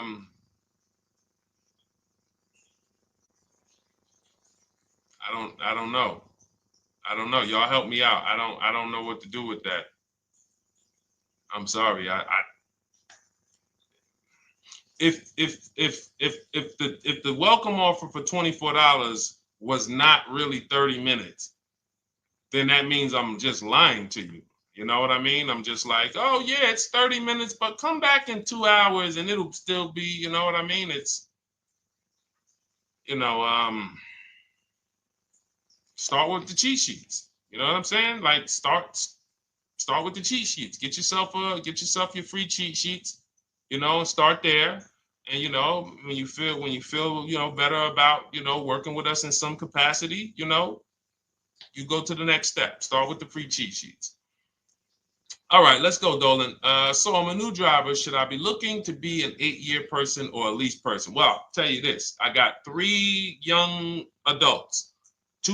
My daughter, my daughter who's 18, my niece who's 20, and then a young man that I, basically like a son to me who's in the Navy and he's 21. Well, he'll be 21 this year. So he's 20. Now, they all called me in the last 3 months because my daughter's getting her license. My daughter didn't call me. She's getting her license in the next, in June. And we've all talked about this. How should I get this car? Now, my situation when I was 22, I'd already bought a $500 Mitsubishi Eclipse. Transmission went out on me probably after 6 months. And then I bought a buy here, pay here car. This is before I got into the car business. I got into the car business, I was 22, working for Pontiac GMC Buick. So I get this buy here, pay here car. It was a quality Chevrolet Cavalier. I didn't know anything about cars, so I went to a local spot. They said, hey, put down this, just pay us $50 a week. So I did that. But 22, I had my daughter, and my boss says to me, hey, why don't you lease something? And I was already selling cars, but I just didn't think, could I even, qualify for a lease? I don't even know what I was selling them, but I'm just literally doing what most salesmen do. All right, he wants to lease. All right, what's the payment? Yeah, tell him it's this. All right, perfect. They said it's that. Oh, that's a little too high. All right, they said it's a little too high. All right, so that's what I was doing. I didn't really understand anything. That's most car salesmen. So I end up getting a Pontiac G6. I'm 22. I paid $256 a month. Now, it would have been less, but I didn't get a tier 1 approval because I didn't have, I think my credit was like mid 6s at that point. And you know, you really want to be over 670 to get most of the tier 1 approvals. But it would only raise my payment maybe 25 bucks. Wasn't a lot. Now I'm 22. I'm driving a brand new 2007. It's still 2006. 2007. I'm pulling up, brand new car, full warranty, $256 a month. At the same time, I have a friend, got a vehicle, Toyota, financed it, went in. She had, you know, we had our, she had a young child, a little older than us, maybe 1 or 2 years older than us. And then she goes and she purchases a car, $500 a month. She didn't get ripped. That's what a $20,000, $22,000 car costs. She got a Corolla, $500 a month. We're 22. Plus insurance. This is enough to break a young person, young family. I'm paying $256, she's paying $500. That right there. When I tell people that story, it's amazing to me how many people will say, Deshone, when I got my first car, my parents took me out. We financed this car. We financed this. I was paying $400, $500, $600 a month. Whether the parents were paying some of it, or they were paying some of it, or they were paying all of it. Thank you, Kathy. Appreciate you sharing. So this is what all of them, all three, well, 2 of them, I don't know about the young man. Because his parents,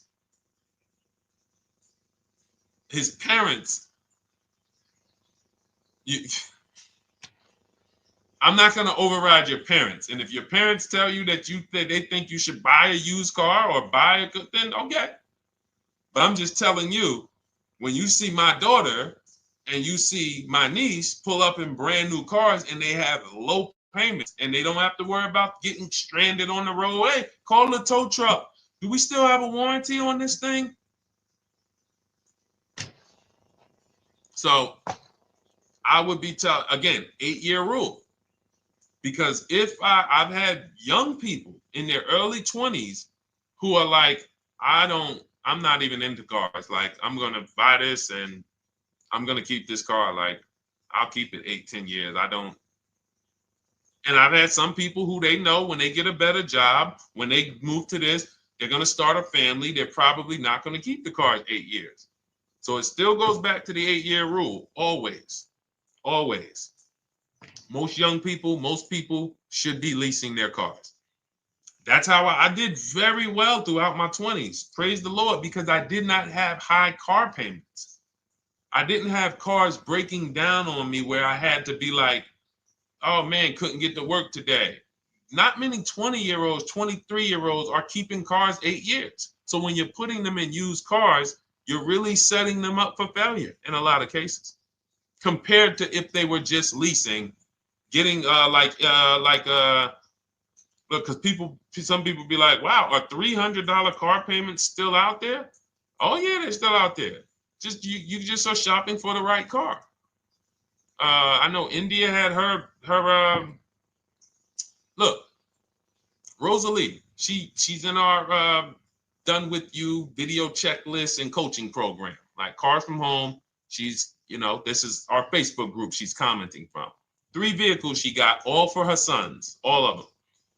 A Nissan Rogue, $399 a month. That's a $36,600 car.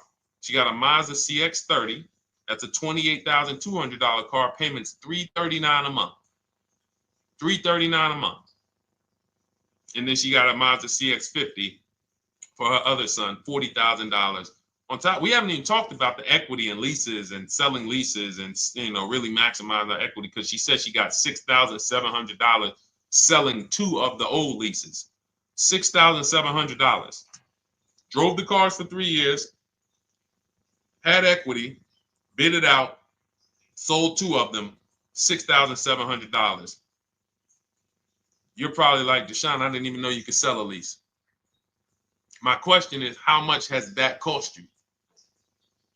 So when you're looking at investing in anything we're doing, be it my book, be it Shop with Deshone, our video checklist and coaching, be it our Done For You program.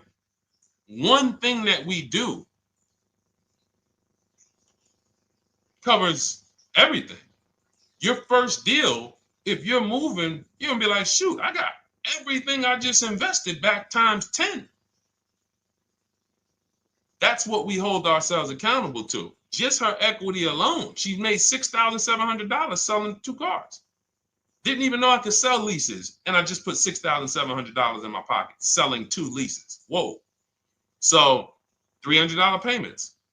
Those would be perfect cars for young people.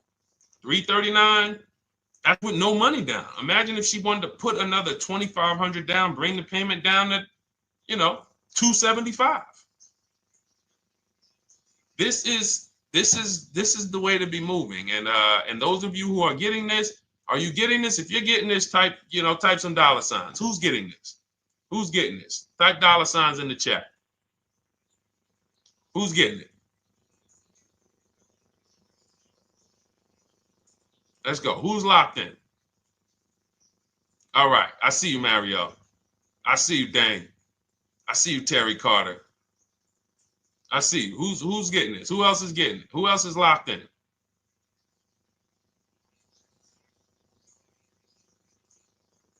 A lot of y'all on here. Listen. I see you, DJ and Nice. I see you, Arms Reach.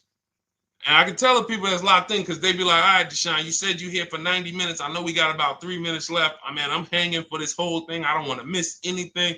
Shout out to the people that are locked in. All right. Go ahead, Dolan. Should the out-the-door price include your trade? First of all, that's a curse word. All right. We're going to go back to that because I got out of saying that for a while. We do not trade cars. So you probably just popped in maybe about 30 minutes ago on the stream. We were talking about the 3 pillars of great car deals: who you buy your car from, who you sell your car to, who you get your loan from. You in order to get a great deal, a below market deal, you must get a great deal from each one, which means you bid out each one. I bid out, got multiple offers for who I was going to buy my car from. I got multiple offers for who I was going to get my loan from. I got multiple offers for who I was going to sell my car to. I bid out everything, therefore I got my great deal. If you bid out this, but you don't bid out this, and somebody you get an interest rate of 7.1 when you could have got an interest rate of 5.2, you lost $2,000. Depending on the cost of your loan, how much you're financing, you lost $2,000. Yeah, you did a bid on who you bought the car from, or you didn't bid out your trade, therefore you didn't find the highest bidder. You traded your car for 14. Another bidder would have paid you 18. You lost $4,000. So you got to bid out everything. That's why we do not trade. The only people that have to trade are people with a lot of negative equity who can't pay off the difference. And that's why I am the reason for negative equity is not understanding leasing. You buy your cars, take out loans, switch the car. Negative equity. It's literally the reason for negative equity is I should have leased, but I didn't. Now I have negative equity because I'm replacing this car with a loan still on it. So out the door price will not include your other car. And if I was trading a car, then yes, the out the door price would include the trade. But because we do not trade cars, our out the door prices don't include the trade. Let me show you an example of what our out the door prices look like. So these are some spreadsheets for our Done For You program where we shop for clients. You can see here, this is we shop for a Subaru for this particular client. In this case, look, and you can see the MSRPs for this car is an inexpensive car, $27,000, $26,000. Look at the out the door prices, 29, 30, 30, 29, 29. These are all out the door prices with the taxes and fees. So you can see these dealers are giving either no discount or a little discount. 27 out the door price is 30,000. But look at the winner. Look at the winner. This particular dealer won the bid at this particular time They're not going to win the bid all the time. In this particular case, they needed the unit. $27,900 is the MSRP. Out the door price is $27,463. The out the door price is lower than the MSRP. How? Because they took off almost $4,000 in discounts. Almost $4,000 in discount. So every time you shop for your used cars or new cars, this is how you should be shopping. If you're not leasing, this is how you should be shopping. I'm getting multiple offers, out the door prices, comparing who gave me the best offer. Who gave me the best offer? Oh, look, Daniel Thompson said, D, I'm bidding out to sell my car and got a $4,000 swing from the lowest to the highest bid. This is the people who you listen. If I can bring them on and have them talk, they would be talking to y'all about how different this is. I didn't bring you here on a Tuesday afternoon, or you're not watching this. If you're watching the replay later on Tuesday, or maybe, Wednesday morning, we go live at 12 noon, Monday through Thursday. So we replay the show just for everyone who missed it. You can send all your friends, family, go to Deshone the Auto Advisor's pages, watch the replay from today's show. But they know this is, I didn't bring you here to talk to you about hundreds of dollars. We are talking thousands of dollars at all times. There is never anything that we talk about that is hundreds. Let someone else talk to you about how you can save a couple hundred more per month. We might be talking about hundreds per month. That might be the only time we're talking about hundreds, $200 per month. But other than that, which equals thousands. We're not here to figure out how we're going to save $50 this month. No, this is big, huge money. So thank you, Daniel. Thank you for tapping in with that information. So, all right, listen, guys. Everything we teach is in a step-by-step format, because when it's not step-by-step, you'll get overwhelmed. When it's step-by-step, you can challenge yourself to stay right on this step, check it off, move to the next step. Check it off, move to the next step. Step 7 in our Cars from Home process is delivery. Step 6 is paperwork. Step 1 is the most important question, which is the 8-year rule. It's literally called the most important question. 8-year rule. How many years are you keeping the next car? Step 2 is the equity assessment. That's why you heard Wendell in his book testimonial. He said, I just completed the equity assessment and we got 30% more than the book value. Bidding it out. He said, I'm about to move to the next step. So everything we teach is step. Step 3 is deal structure, where we budget and we see, all right, how much car can we afford? What does a good deal look like? Step 4, we go shopping, which is choosing what we want. Shopping, looking, doing. We're not buying it. We're shopping the market. We're test driving. We are literally choosing what we want. Shopping, enjoying shopping. Step 5 is multiple offers. That's when we're in talking to dealers online, getting offers, getting bids. Step 6 is paperwork and protection, to make sure that the offer we got is legit. We tied it up. Paperwork is right. We go over extended warranties, tire and wheel, maintenance plans. Do we need them? Key protection. Do we need any of this stuff? And step 7 is delivery. It is a step-by-step path. That is how people win. They're not coming into some college to learn how to be a car salesman or to learn everything I know. No, it's a path.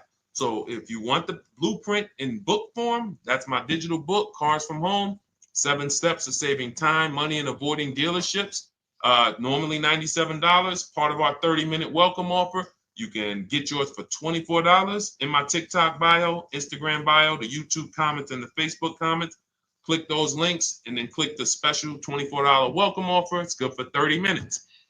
And you'll save 75%. If for those of you who are like, Deshone, what about that video checklist? That is our Shop Done With You program. Cars from Home, done with you. You get lifetime access to everything we teach, all our below market videos, and it's short videos. I want you guys getting cars in 90 minutes. 90 minutes. Not shopping. The shopping might take you longer. Deciding what you want, you might be doing that for 2 months.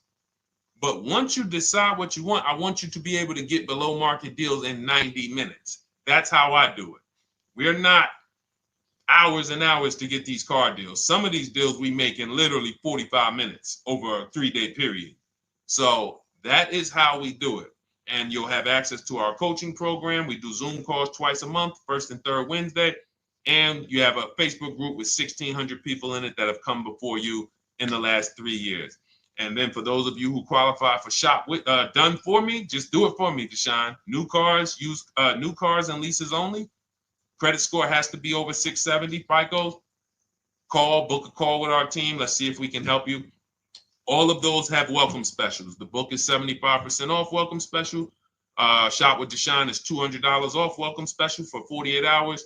And done for you is $300 off for 72 hours. All welcome specials for people to say, all right, I'm taking action. I'm going to take advantage of a lower investment for taking action immediately. And for those of you who you're still new here, you're like, Deshone, I like the information, but I need to get, can I get some free advice first? Let me test out some free advice. You can, of course, go download our cheat sheets, and that's there as well. All of that is in the Cars from Home Toolkit. So always a pleasure. We will be back tomorrow, 12 noon. Please mark your calendars, tell your friends, bring a friend, and we'll continue to, we'll continue to do what we do and try to make sure you guys have everything you need to win every car you get. I want you sending pictures with the numbers. You know you've done it right when every car you get, you have pictures with the numbers. You know people who purchase cars all the time, all post their pictures. Hey, had to upgrade. Oh, just got this. Hey, had to treat myself. Oh, watch it now. But you never see the numbers because they really are not confident in the numbers. They don't want to talk about the numbers. Everybody who shops with us, whether you're getting our book, whether you're using our stuff, and sometimes people who they piece together my social media videos and they'll get it done. But they are sending the numbers. Look at what I paid for this car. Not only did I get a great car, but look at the deal I got on the car. That's when you know, all right, you understand this thing. All right, have a great day, y'all. See you tomorrow. And if you couldn't make the whole broadcast, feel free to watch the replay. We'll be replaying it throughout the day until tomorrow's show. All right, have a great day, y'all. Thank you. God bless you.